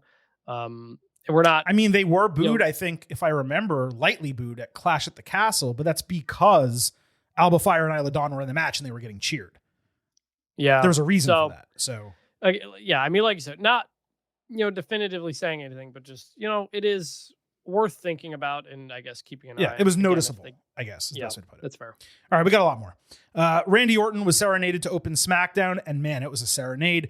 They were screaming for him. How WWE, by the way, can listen to that and then just put out Def Rebel shit is beyond me. Look at what a theme can do for someone. Also, this entrance was probably longer than most of the matches on Raw last week. Reigns and The Undertaker were probably jealous. I digress. Kevin Owens immediately interrupted, admitting he was wrong for attacking Randy the way he did, but not wrong for going after Cody and Sami Zayn. KO pointed out he just acted the way Orton used to, so Randy should understand, and they should actually forgive each other, team up, and go after the tag team titles at WrestleMania. Orton told him to shove it up his ass. He said he went from fight Owens fight to bitch Owens bitch. Great line. Orton said he's glad KO pile drove him because now he hears voices in his head again.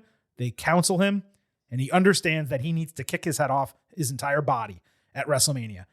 I freaking loved this segment, dude. Owens is always incredible with his storytelling and feud building and all that.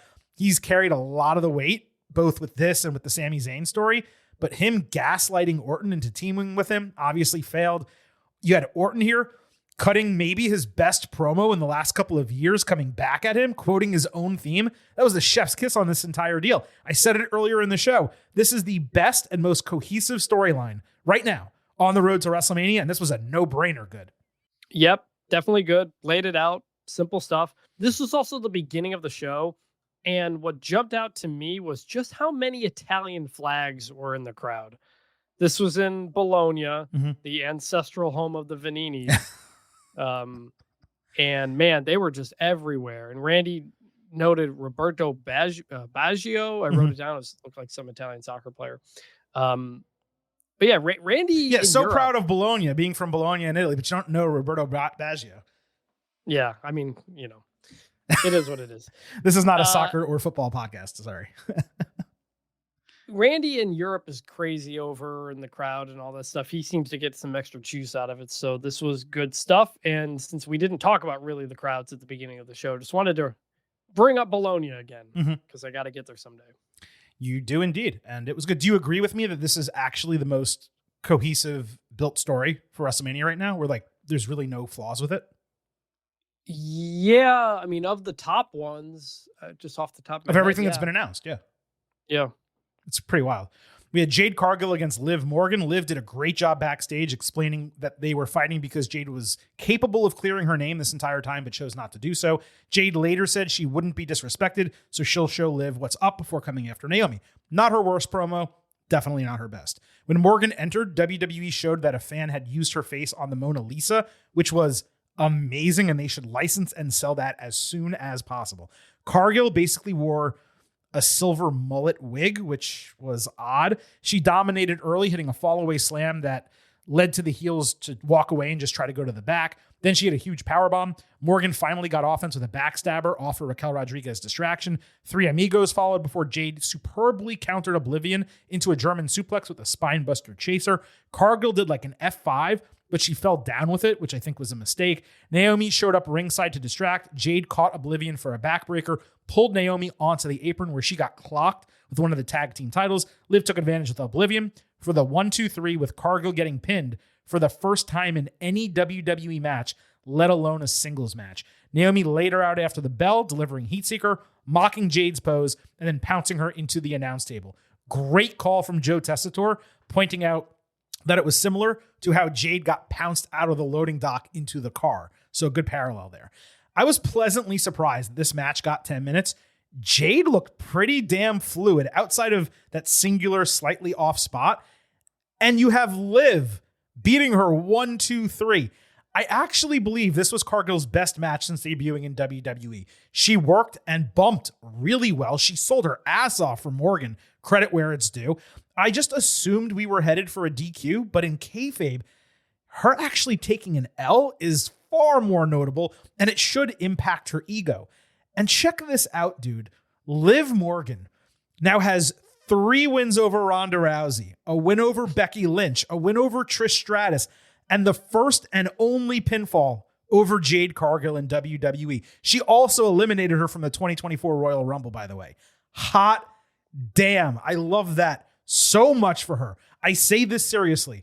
There may be no one in WWE right now who is more in firm control of their gimmick and character than Liv Morgan. She is MVP caliber. The Naomi attack was solid, unspectacular. She looked great, though, and she got some licks back, which we said was important given Jade beat the shit out of her the first 2 times they went face-to-face. This was quite good, a pleasant surprise, and if this does wind up being a WrestleMania match, this will go right alongside Orton and Owens as a perfectly built feud with no flaws to this point. Yes, this was really good. And that was the first thing I had in my notes, which was, could you imagine a couple years ago saying Liv Morgan beats Jade, it's a great match, and the result was fine? Yeah. Like, because even a couple years ago, Liv was just, we didn't really know what to do with her. We hoped. She didn't really we had fingers crossed for her, but yeah. Yeah.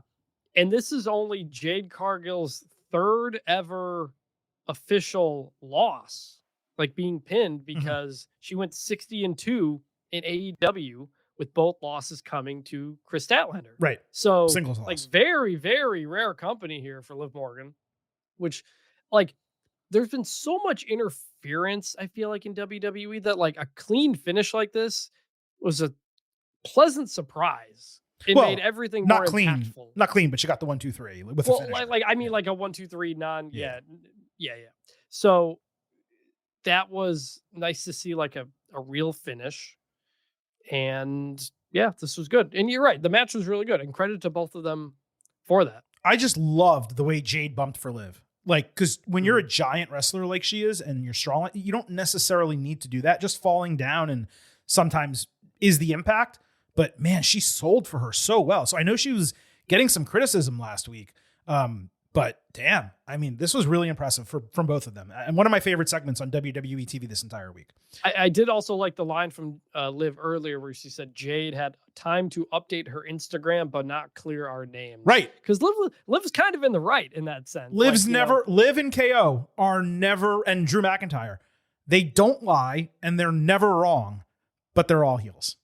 Yeah. Take that for what you will. Dominic Mysterio was depressed in the Judgment Day clubhouse that everything didn't work out as he wanted last week. They gassed up Raquel ahead of her title match, and Liv basically talked about supporting him, accomplishing whatever he needs. The audio was so low and terrible in this segment, I had to rewatch it later just to make out what they said. The idea was that Dom was depressed he couldn't help Balor win last week. Morgan suggested he talk to Penta about joining them. Dom said Finn didn't want it. Liv reminded that Balor didn't want her in the group either. But look how that worked out for them. They've yet to deliver a poor one of these segments. Liv pushing Dom to bring in Penta against Finn's wishes screams to a potential blow up. I thought it was good. Yeah, it was fine. It was good. This has kind of been going on for a while, but it seems like we're kind of getting some movement on it. It does. So that's good. So we had the Intercontinental title on the line. Lyra Valkyria defending against Rodriguez. We saw Bayley giving Lyra a pep talk backstage. Raquel booted her straight in the chest, countering a high-risk move, then did a really nice rebound suplex. Valkyria got serious pop, hitting a flying elbow drop. Rodriguez came back with the corkscrew elbow drop. Lyra countered into a DDT before Liv distracted, so she got drop-kicked through the ropes. Valkyria ultimately countered to Hanabomb into a victory roll for the win. Again, a victory roll, not a roll-up. Those are two different moves. The heels attacked, Bayley saved, and got there so fast, she was already in the ring before the role model, part of her entrance, actually played. Easy clearance of the ring. The crowd sang for Bayley. I wish they didn't play the music so they could have sang for her longer, and not for nothing. Gonna look good, but she's got me saying, hey now! Good match, appropriate for Lyra to win clean and even do so overcoming that 2-on-1, or 1-on-2 disadvantage. We're obviously getting a tag team match next, but Valkyria Bayley should be coming for the title at some point. I now wonder what they're going to do. Is it going to be these two teams going at it for the women's tag team titles? Are they going to retain the titles over them on Raw and then Lyra and Bayley get into it and they have that match at WrestleMania? Lots of questions. I actually care. Kudos. Yeah, two things great about this. One, Bayley in jeans, like you said, always delivers. And two, Lyra having a match and defending her and looking good and getting cheered because fans like her. Yeah, commentary even said like she wants to be a fighting champion. Like, yeah, like we barely ever see her ever since she won this belt. So good match. I mean, Lyra's a great wrestler. We know that. She has a lot more charisma than I think people maybe give her credit for. Absolutely. She's really developed even on the main roster. Like even just signaling to the crowd for the woo woo on the entrance, like she's figuring this out in a really great way, and people are getting behind her because of it, not just because she's Irish. So this was really good, and I'd love to see more of her. Forget them being country women. She very much is the heir apparent to Becky Lynch. I mean, I would be shocked, of course, if she becomes as big a star as Becky did, but she has so many similar characteristics. Again, besides where they're from. And just her in-ring ability, she can cut promos when given the opportunity. She's getting better and better on the mic. She just needs TV time. And when I finished giving my take a second ago, I may have sounded like surprised that I was appreciating all of this. Let me clarify what I was saying. I've always cared about all of this, but the way they're booking it is allowing fans to care. And that's why I'm so happy at the way this was done on Monday night. All right, let's move to the other Intercontinental title match. Braun Breaker defending against Penta. Dominic backstage offered Penta a spot in Judgment Day, saying his run's been good, but it could be great, and he could guarantee a title win. Keep that in your mind. Breakker backstage promised to retain his title, saying he wasn't concerned about Penta's business. This main evented. Braun immediately did the announce table clothesline, which if you're going to do that, do it later in the match, not like right away. He seemed to grab his hip on the landing. Dom and Carlito came down, but he kept going. Really cool, inventive fan chant. It was "Let's go, Penta." And then instead of claps, it was woof, woof, woof, woof, woof. Just thought that was really cool. Penta hit a backstabber, but Breakker prevented a destroyer moving into a lung blower. Penta came back with a Hurricanrana over the ropes, Tope con Hero, and Mexican Destroyer. Braun then hit the Breakensteiner. And yes, I made a mea culpa on the Thursday show about getting this wrong. If you missed it, apologies to Michael Cole. Dom distracted, Carlito ate a spear, and then Dom straight up took out Braun's knee for a disqualification. Finn Balor then came in with a blindside chair shot. He was staring at Dom. He gave the chair to Mysterio. He beat Breakker with it. Then Dom handed the chair to Penta, with Finn protesting the entire time. Penta, instead of using it, threw it to Dom, hit a super kick. Balor attacked Penta. He hit Braun with the chair once more for good measure. And then he hit a coup de grace on Penta, with Finn Balor standing tall at the end of this show. What spoke volumes to me is that WWE has killed the Balor character to such a significant degree that he barely got a pop in Glasgow. Yes, I know he's Irish and not Scottish, and those countries are rivals. I understand. But it's the closest WWE is coming on this tour, and you would think that fans in that area would be thrilled to see him close out a show. That was definitely the idea of doing this match and having him stand on top. Now, he was a heel, and he did get a reaction, but again, it spoke volumes that they didn't explode for him like they would have years ago. Anyway, as was the case with many parts of Raw, the booking here was just flummoxing from a logic standpoint. Dom wants Penta to join Judgment Day. They interfere to help him win the match. Okay, cool. But then out of nowhere, for no reason whatsoever, Dom creates a blatant DQ and ruins that opportunity. It didn't make a shred of sense to end it that way. If Braun was about to pin Penta and Dom saved him with a DQ, okay. But that's not what happened. And then he expects this guy for whom he just cost the IC title to join his stable. What motivation does Penta have to do that? Now, all that said, the match was fire while it lasted, and I personally liked Balor standing tall at the end, just because we so rarely see it. It's obvious we're going to get a four-way with all of these guys at WrestleMania for the title. That's a bit contrived, but to be fair, it would be a smart way to get the title on Penta or Dom while developing feuds out of the show. I have to believe that's the plan. So, logic issues, absolutely. But did I enjoy this segment in the booking? I did. It was good. I was really torn because, like, I did enjoy everything that happened, but when the interference on the match happens, I was the same as you. I like rewound it. I was like, wait, did they just cost Penta the Intercontinental title?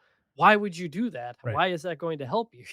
So I had that same concern, but I'll give it a good at the end. Ultimately, you get an IC title match to main event Raw, and it's a good match.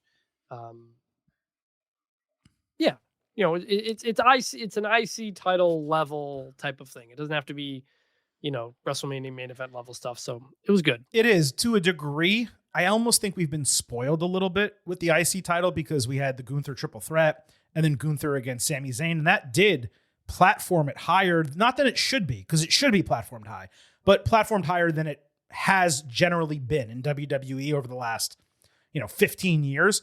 This does feel like a typical WWE Intercontinental title match for this show. Do I wish it had higher prominence and was booked better? I do, but I get it. And I do think it'll ultimately be a really good match. So I can allow it. We had Damian Priest and Jimmy Uso against Drew McIntyre and Shinsuke Nakamura on SmackDown. Credit to the Italians for keeping beat with Nakamura's old entrance during his remixed entrance. I liked the match last week. Very much a big move WWE house show that had the match on absolute fire throughout. The fans were going crazy. Priest won with South of Heaven on Nakamura.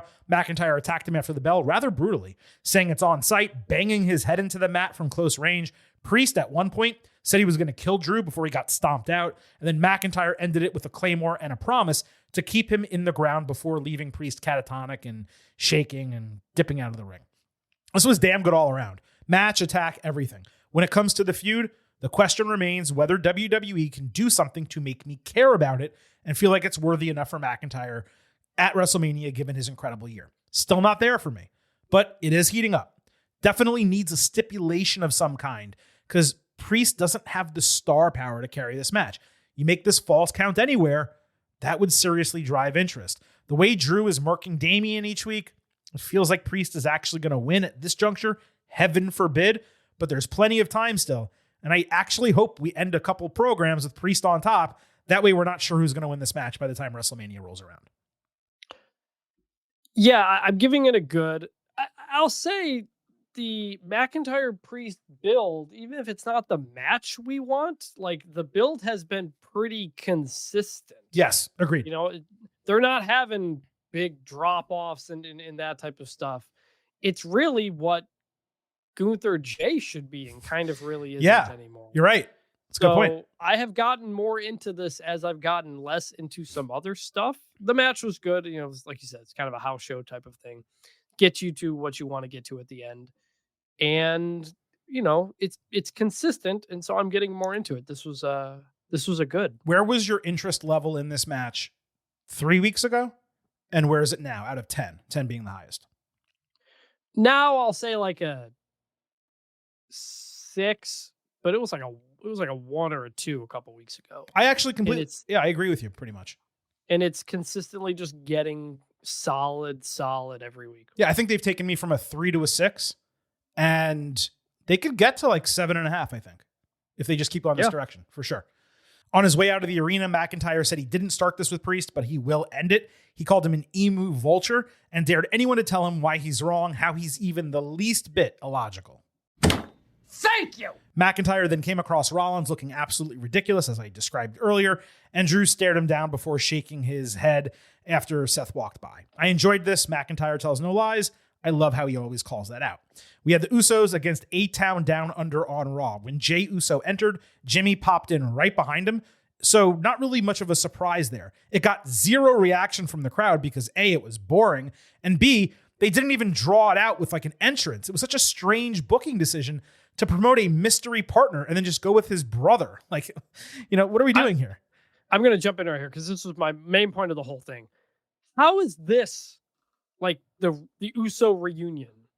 You know, like we always like, when are they going to be a tag team again? When are they really going to kind of come back together and do something? And it just happens on the second match of a Raw after a John Cena promo to fight A-Town Down Under.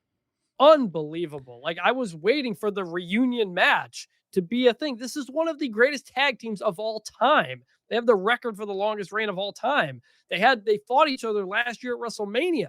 Like it was going to be a whole story how they kind of eventually come back together and maybe do a tag team thing again. And you just threw it away for this. Like, again, that's just like, it's giving up on a moment that you could create and not doing it. Just baffling. And it's like, as well, if you were going to do this, like it worked in storyline, right? Because you had Gunther and Jimmy interact on SmackDown a couple weeks ago when he had the match with Axiom. So there was like an impetus for Jimmy to start caring and thinking and being more involved in this, right? But if this was a situation where you did A-Town Down Under against Jey Uso and he had a mystery partner and the match starts and he's not there. It was supposed to be someone else. Maybe he can't rely on them. Or it was someone and he got beat down backstage. And then Jey, is getting his ass kicked in this match. And then all of a sudden, Jimmy's music hits. And he comes out triumphantly to save Jey. Then you have a great reunion moment. They're hugging at the end. And Jimmy gets a pop. And maybe that gives him some momentum over on SmackDown. Or you have another segment where Jay's getting his ass kicked by Gunther again. And Jimmy triumphantly comes out and saves his brother. Because he got sneak attacked and they stand tall together. There were so many other ways to do this exactly the same, where you still get this match or you still get them together on the road to WrestleMania and you have Jimmy fight Gunther, which we all probably assumed was going to be happening. And yet they just had him pop out right behind Jay's shoulder during the entrance to this match after promoting a mystery partner. It's like the way I had it in my head was Jimmy like starts to kind of warm up to Jay, but they're still kind of not really on the same terms. And you wonder going in, will Jimmy have Jay's back if he needs to? Then you have the Jay Gunther match at Mania. Eventually Ludwig Kaiser interferes. And then Jimmy's music hits and Jimmy makes the save. Yeah. And then it's like triumphant. And then the two of them hug it out as Jay's the world champion. Like, again, like that was not hard to think of. Like, and you can still do all of that. You can do that. You can still do that. Yeah. But like you missed the build to the moment. And I didn't get it. But like I just said, even with this, if you just had him enter after the match already started, right? Or like Jay was gonna partner with whomever, and they got attacked backstage first, and then Jimmy comes out. It's just so much better. Hell, you could have had Jay come to the ring, who's going to be his partner, and then do Jimmy's entrance, and it still would have been better. Would it have been exciting as a mystery partner? No, but it would have been better than this. All right, we're spending too long on this. Grayson Waller, speaking of entrances, messed up the A-Town Down Under entrance again. This time the camera was in place. What is going on? I just don't get this shit. Jimmy did the tope con hero, not Jay. Waller was tossed over Jimmy's shoulders leapfrog style with Jay catching him for a spear. For the Usos hit 1D on Austin Theory for the win. So Theory got squashed last week and then pinned this week. Gunther pulled Jimmy off the top rope during the celebration, then did a one-on-one brawl with Jay that consisted of 2 super kicks. Then he went for a spear, but Jay tripped and Gunther took advantage before Jimmy saved with a chair. It was a purposeful slip. Commentary pointed it out immediately, literally saying, Jay's got to stop slipping. So they're working botches into this story.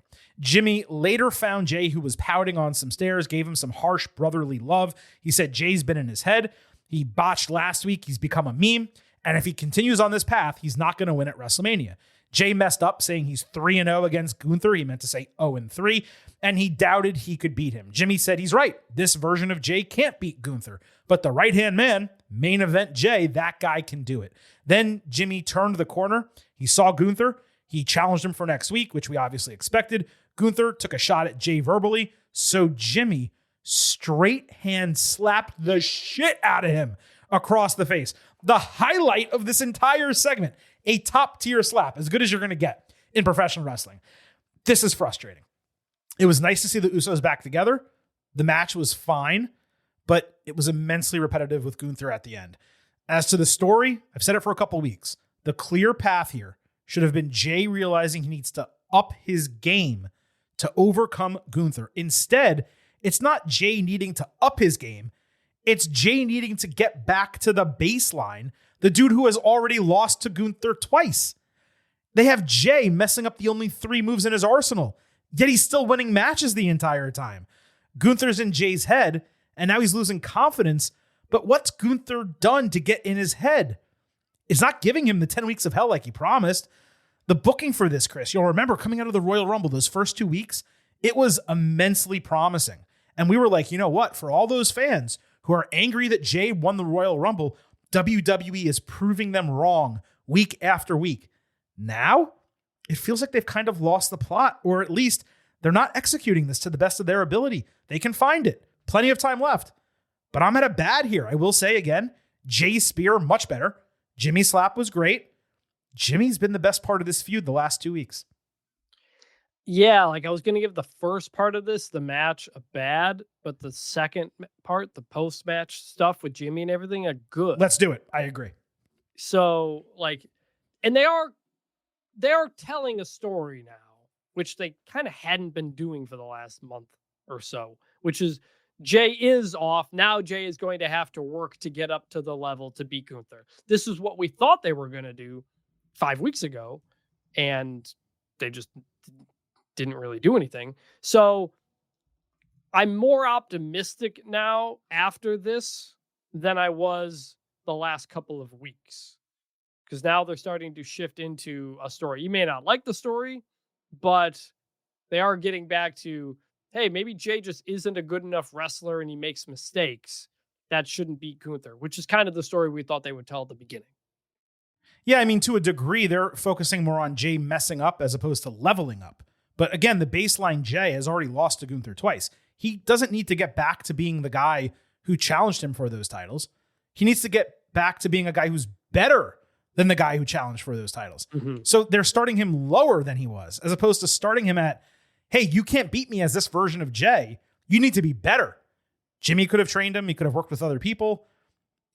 I don't know. It's Sammy. Like, I know they've written Sammy off TV, but Sammy literally beat Gunther last year. Imagine Sammy repaying the favor that Chad Gable paid him by coaching up Jay on how to beat Gunther. That's compelling. That's interesting. And it gives Sammy something to do for WrestleMania. And Sammy could even do that while he's injured. He could be in a neck brace because Owens took him out. Like, there's so many ways they could have done it. And instead it's just, hey, Jay, just you're messing up now. Don't mess up anymore and you'll be okay. You'll beat him for the title. That's not the Jay that we have seen on television. Yeah. So Big Blaine at Big Blaine 71 wrote in. He said, the Jay segment from last week brought back my thought that Jay should have won Money in the Bank and not the Royal Rumble. Then Jay doesn't have to wrestle a 20 to 25 minute match, and it becomes more believable the way he could win a championship. So I do believe that going that route with the briefcase would have been more palatable for everyone involved, like fans. But let's not forget, Jay has wrestled great singles matches. He had the match against Reigns at Clash of Champions.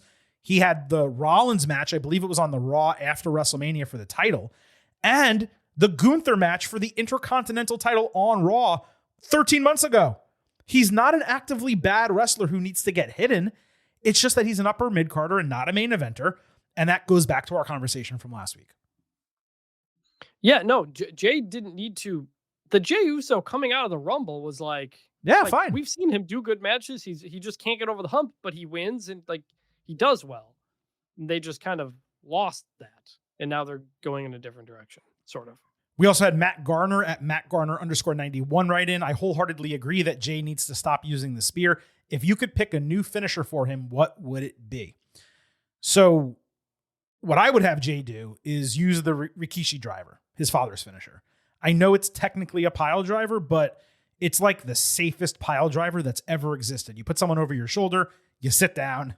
That's really all it is. Their head doesn't come anywhere near the canvas.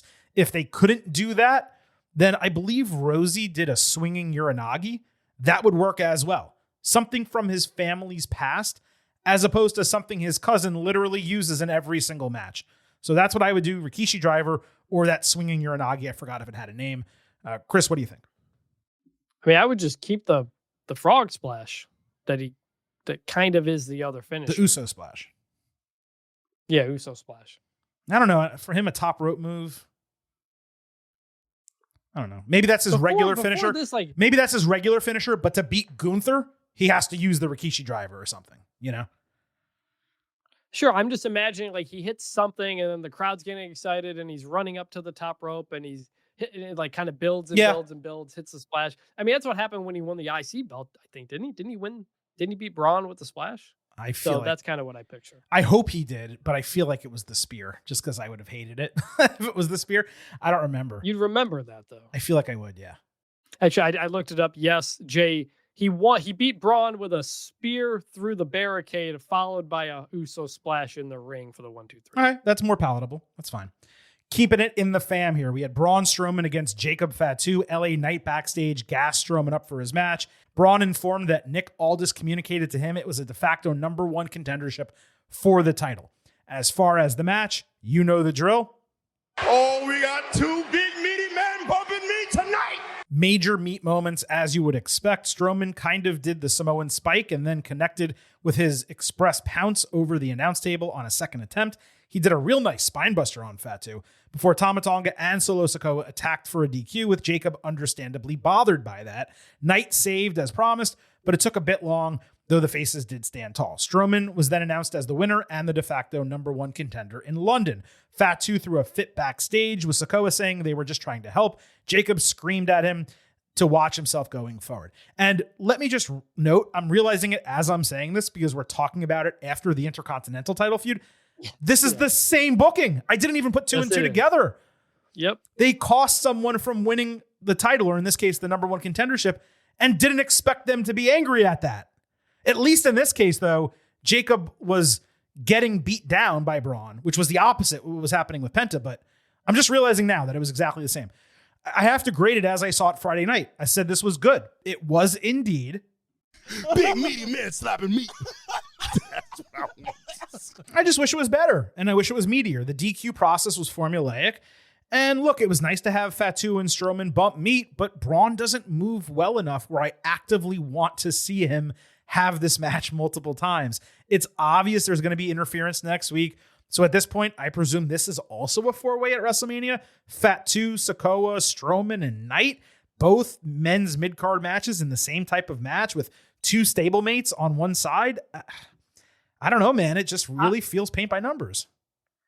So you saying that again, these are not announced matches, so we don't know for sure. No, we're projecting. Yeah, you're listing off a heck of a lot of triple threats and 4-ways. That'd be two triple threats and two triple threats and 2 4-ways. Yeah, but you've also got the tag team situation that could end up in one of those 5-way ladder match, possibly. Yeah, yeah, like that's I know. want that. It's going crazy. It's going crazy. Everybody into a match for WrestleMania. So again, that's not actually booked. No, so we'll save that for when it happens. We're presuming.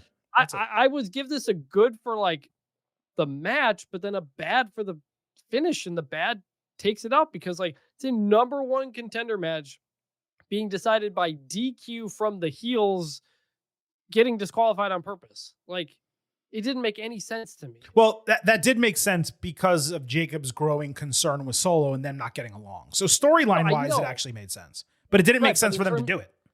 But in terms of the U.S. title picture, which is the thing I care about because I like LA Knight and he's supposed to be the main thing going on here, is that Braun versus LA Knight is like, okay.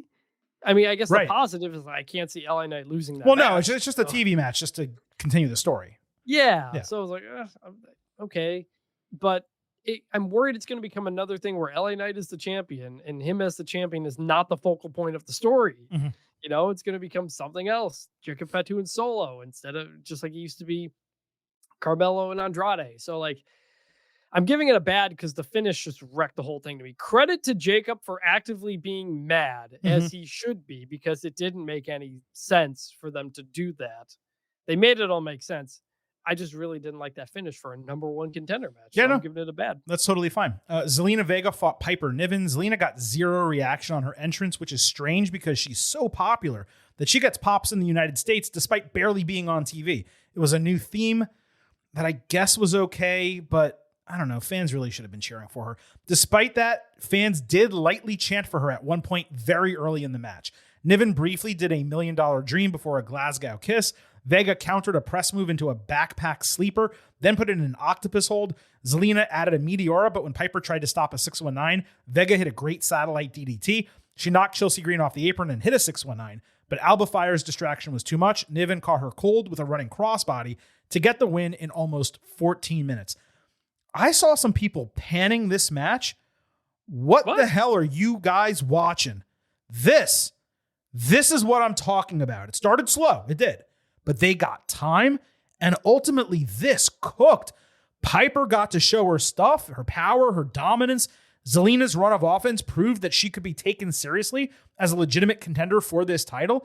There is no reasons why matches like Dakota and Ivy last week on a show that went less than 2.5 hours should be getting 3-ish minutes when this gets nearly 14. This goes to the question that I answered earlier. Diametrically opposite booking styles and results here. No one gave a shit about Dakota and Ivy. They actually got up for Piper and Zelina. I'm glad to see Vega getting some run. I truly hope it continues. I would not mind her beating Green one-on-one for the title around or at WrestleMania. I think the fans would go nuts for it. These are 2 of our show favorites that we believe are massively underrated by WWE Creative. This was definitely good. Oh, and on top of that, Piper got to win a match. She got to win a match with the running crossbody. It looked like she killed Zelina. It was awesome. Yeah, this was great. And I say that because I had been assuming, okay, the babyface overcomes the numbers and Piper loses again. Good match, but they gave us like a surprising finish because you're thinking, Zelina's going to win. Then she's going to get to beat Alba Fire. Then she gets to Chelsea. Like, no, it took us in a different direction and they put on a great match. Everything about this was awesome. It also, was that new music for Zelina? Yeah, I said that at the beginning. She got new music. Okay, that's what I thought. It sounded like a mix of Io Sky and B-Fab.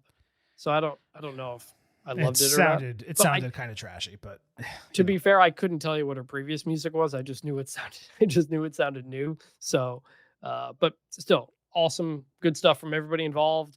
Let those 2 cook, especially. Like we've been talking about Zelina and Piper specifically on this show. I'm the biggest Piper person there is, and loved it. The Street Profits came out to entrance music they previously and briefly used with Bobby Lashley, so it was 2 kind of new songs to fans on one show. Didn't seem to get much of a pop, even at their name being announced, which was odd. Sounded decent, actually had some lyrics, their song, but it didn't have any heart to it. Maybe it's going to grow on me. The crowd did get hyped for them in the ring and got Angelo Dawkins to do Ronaldo's celebration. Montez Ford said that he could always count on him, so they dapped up and hugged. Legado del Fantasma entered with Santos Escobar, let's just say not doing his best mic work by any means. He spoke Italian initially, fans loved it, and then he spoke in English, and it just didn't really fit. Pretty Deadly was next, reminding their number one contenders, but the Profits wanted to fight anyway. So we got Profits against Los Garza in a non-title match.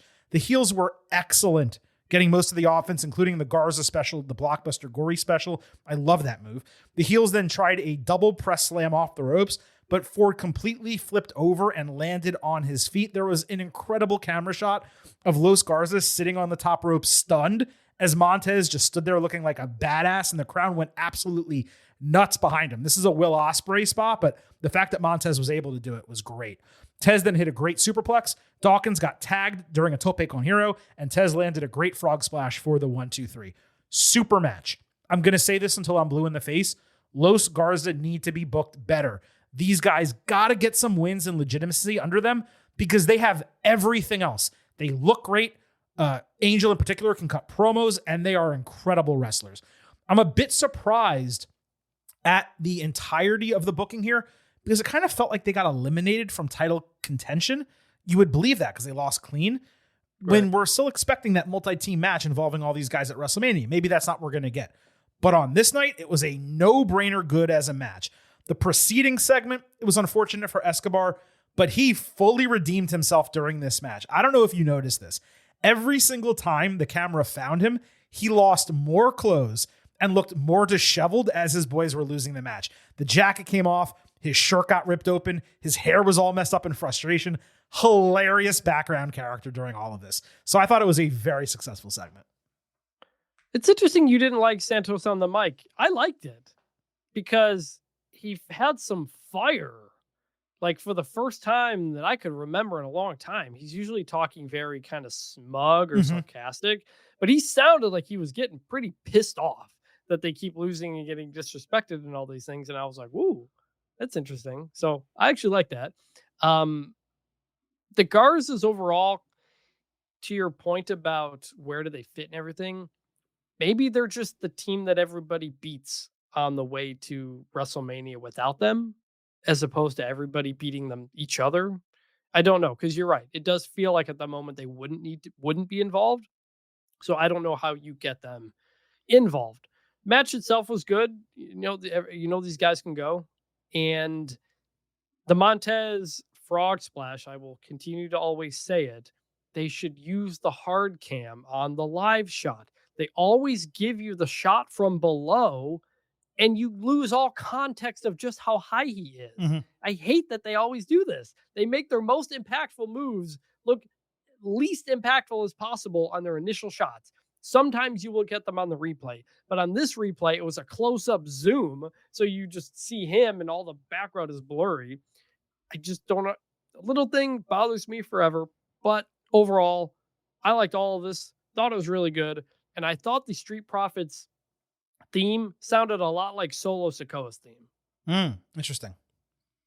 I didn't get that vibe, but need to listen back to it. Again, they did use this with Bobby Lashley for a short period, but it was unremarkable then, so I'm sure it's unremarkable still now. And look, maybe I missed something on Escobar. Maybe most people thought it was a good promo. It just didn't hit for me for some reason. I don't know. It seemed like he was complaining and whining a little bit. I didn't take it as him being strong. But again, he completely redeemed himself anyway in the rest of the match with all of his acting and stuff. So he was great. Something else that might have been missed from this match, by the way, after Dawkins executed the tope, if you look at the bottom corner of your screen, he does a little mini yeet.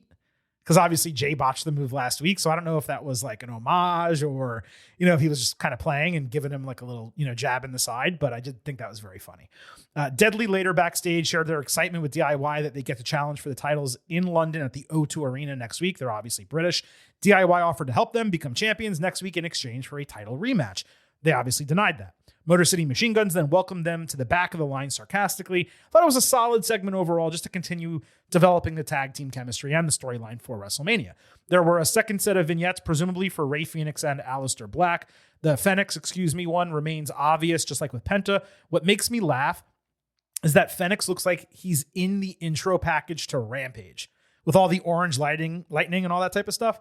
The black one is still vague. It could potentially not be him, but they were almost identical to the first versions that we saw last week.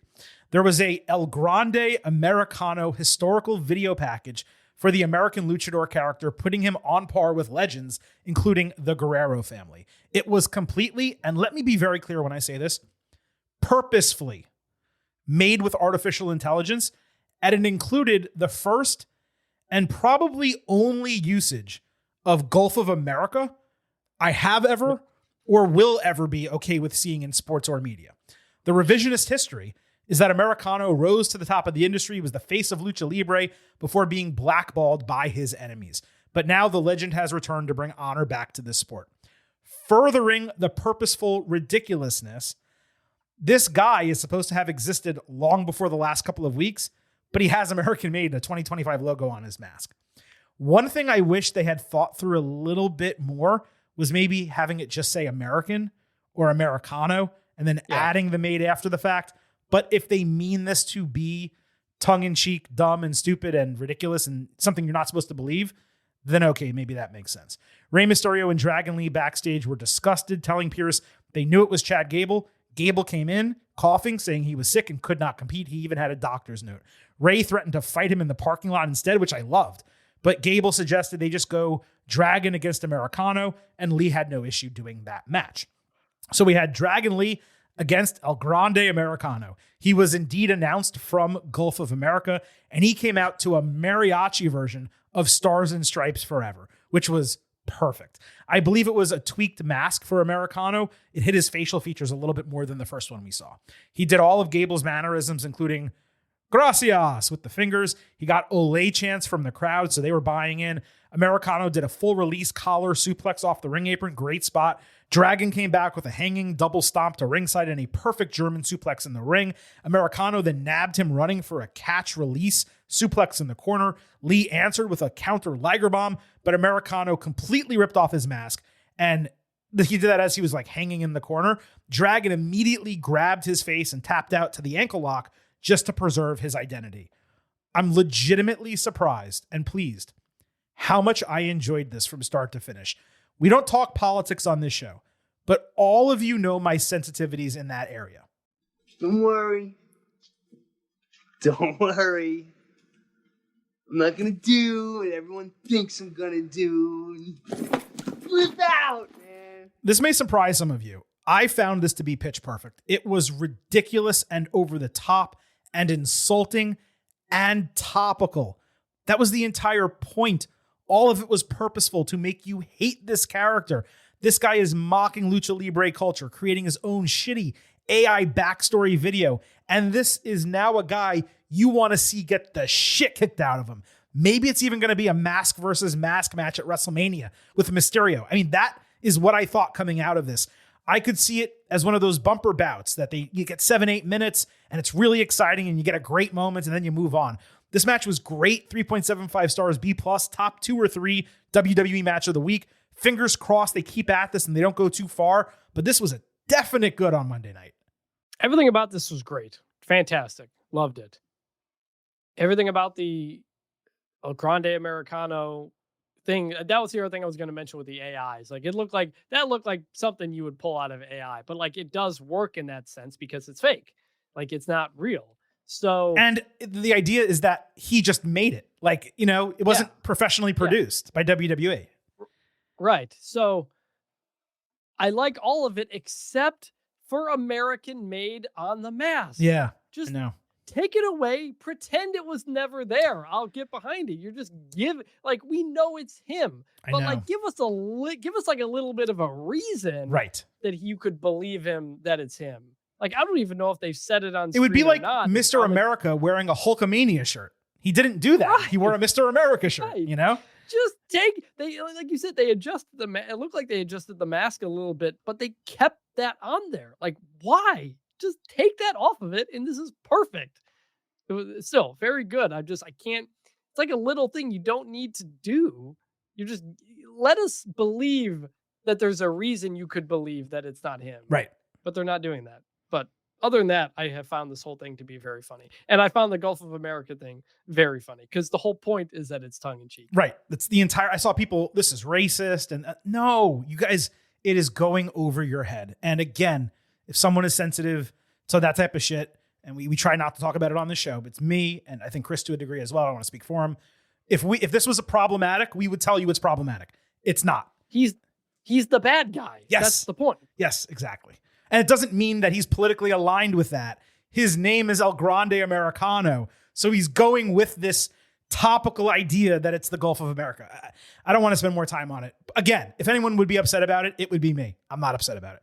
War Raiders got a 15-second video package saying the time to run and hide has ended. That's it. They've been champions for more than 3 months. They haven't been on TV for 3 weeks. I'll remind you, this show went 2 hours and 23 minutes. They couldn't get the tag teams on. New Day then barged into Pierce's office demanding a championship match at WrestleMania. Apparently, they challenged for one during one of the commercial breaks. Pierce said they can come back when they're ready to prove they're deserving of one, and then kicked him out of his office. So New Day is just going to fight and beat one team and then get a title match. That's the entire booking for the WrestleMania match, potentially, for the tag team division on Raw. Sorry, this is ugly. This right here is bullshit. It is ugly, man. Like, everything about New Day for years has been bad. And we had the turn with Big E. They had it. And everybody loved it. Palm of their And hands. I said at the time, this is good, but they have to follow this up and have a plan. No. We didn't say it was good. We said it was incredible. It got nominated as a moment of the year for our awards, the Getting Over Awards, AKA the Meaties. But I just mean, at the time I said, like, you have to build off of this. Yeah. And they completely haven't. Yep. Like, it's almost like it didn't even happen. Like, yeah, we boo them now instead of mildly cheer them. I just don't understand how there's nothing going on for them. This is one of the greatest tag teams of all time, and they're at the point where they should have broken up. Like, they really should have broken up and done something else. If this was it, if there was no real plan, something had to have happened. Several months. Something had to have happened because the amount of heat they had those first 2 weeks after turning on Big E was insane. And that segment was incredible. I can't imagine they had nothing planned. Yeah. Again, sometimes we criticize, we're like, oh yeah, and now it's gotten boring. But sometimes things happen. People get injured. They're not able to go to a show. Something happens in their personal life. There's a million different things that affect booking. And we try to be lenient when it comes to some of that stuff. But they've been on TV plenty of times over the last couple of months, and nothing they're doing is worth caring about. Like, again, maybe there is something, I don't know. But it felt like they were about to break up, decided at the last second, no, let's just turn him heel and do the Big E thing. I disagree with that. And then didn't have anything to go. They're doing nothing. They're literally doing nothing. They are literally doing nothing, but I disagree that they changed plans. It was pretty clear that was the direction they were going by the time they did it. I mean, that did not look like something that was a change of pace. They nailed that. They knocked that out of the park. I mean, New Day and John Cena, both major heel turns that you would never expect over the last few months. And it just feels like the capitalization of them, which is not the proper use of that term, the lack of ability to capitalize on those heel turns. Although, Cena's still getting roundly booed and loudly booed. It's just been less than we would have expected, given how important both of them are to WWE. And lastly here, Logan Paul sent in a tape promo challenging AJ Styles to meet him face-to-face next week on Raw in London. We all know that's going to be the match. Whatever, when it happens on the show, fine. Logan Paul at this point, I mean, he does not need to be getting singles matches at WrestleMania, but we know he's going to, and that's it. Just another part-timer who's not going to Europe. So yeah, remember, by the way, nothing really to grade. Remember, by the way, when Logan Paul was going to be a full-time performer on Raw, he's going to be there every week? I do. Yeah, so much for that.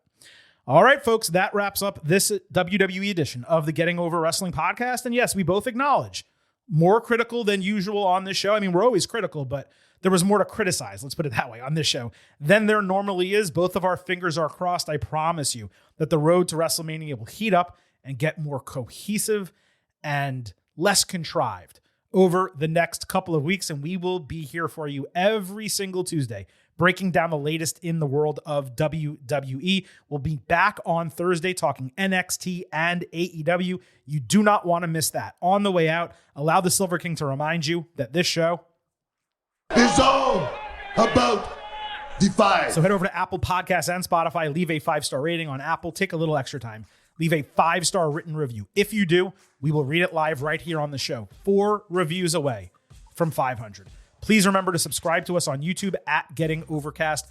Follow us on social media at Getting Overcast on Twitter, at Getting Over on Blue Sky for episode drops, news, analysis, highlights, all of that good stuff. You can also send in questions and comments for the show, and clearly we will read them on the air.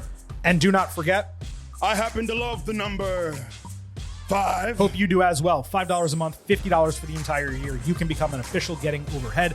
Just visit buymeacoffee.com/gettingover. Sign up. You'll get bonus audio, the fastest 5 minutes in professional wrestling, instant reactions to every major show, exclusive news analysis posts every week. Again, buymeacoffee.com/gettingover. A long show today between the Silver King and Vintage, but we hope we delivered plenty of performance-enhancing audio into your ear holes. It is officially time for us to sign off and for the Silver King to leave you with just 3 final words. Bye for now.